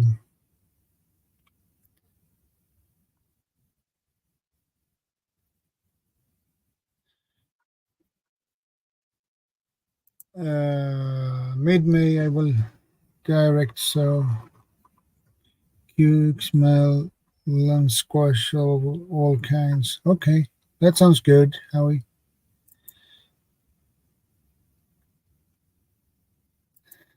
Take care, Howie. Stay safe. You're welcome. Oops. You're very welcome, Idaho. Thank you guys for stopping by. I appreciate it. And stay safe. Stay vigilant. Stay prepared. And yeah, I will, Idaho. And you have a great weekend too. Until I see you guys next week, same time, same channel, same day, same time. God bless you, my friend. God bless you. You're welcome. Bye, everyone.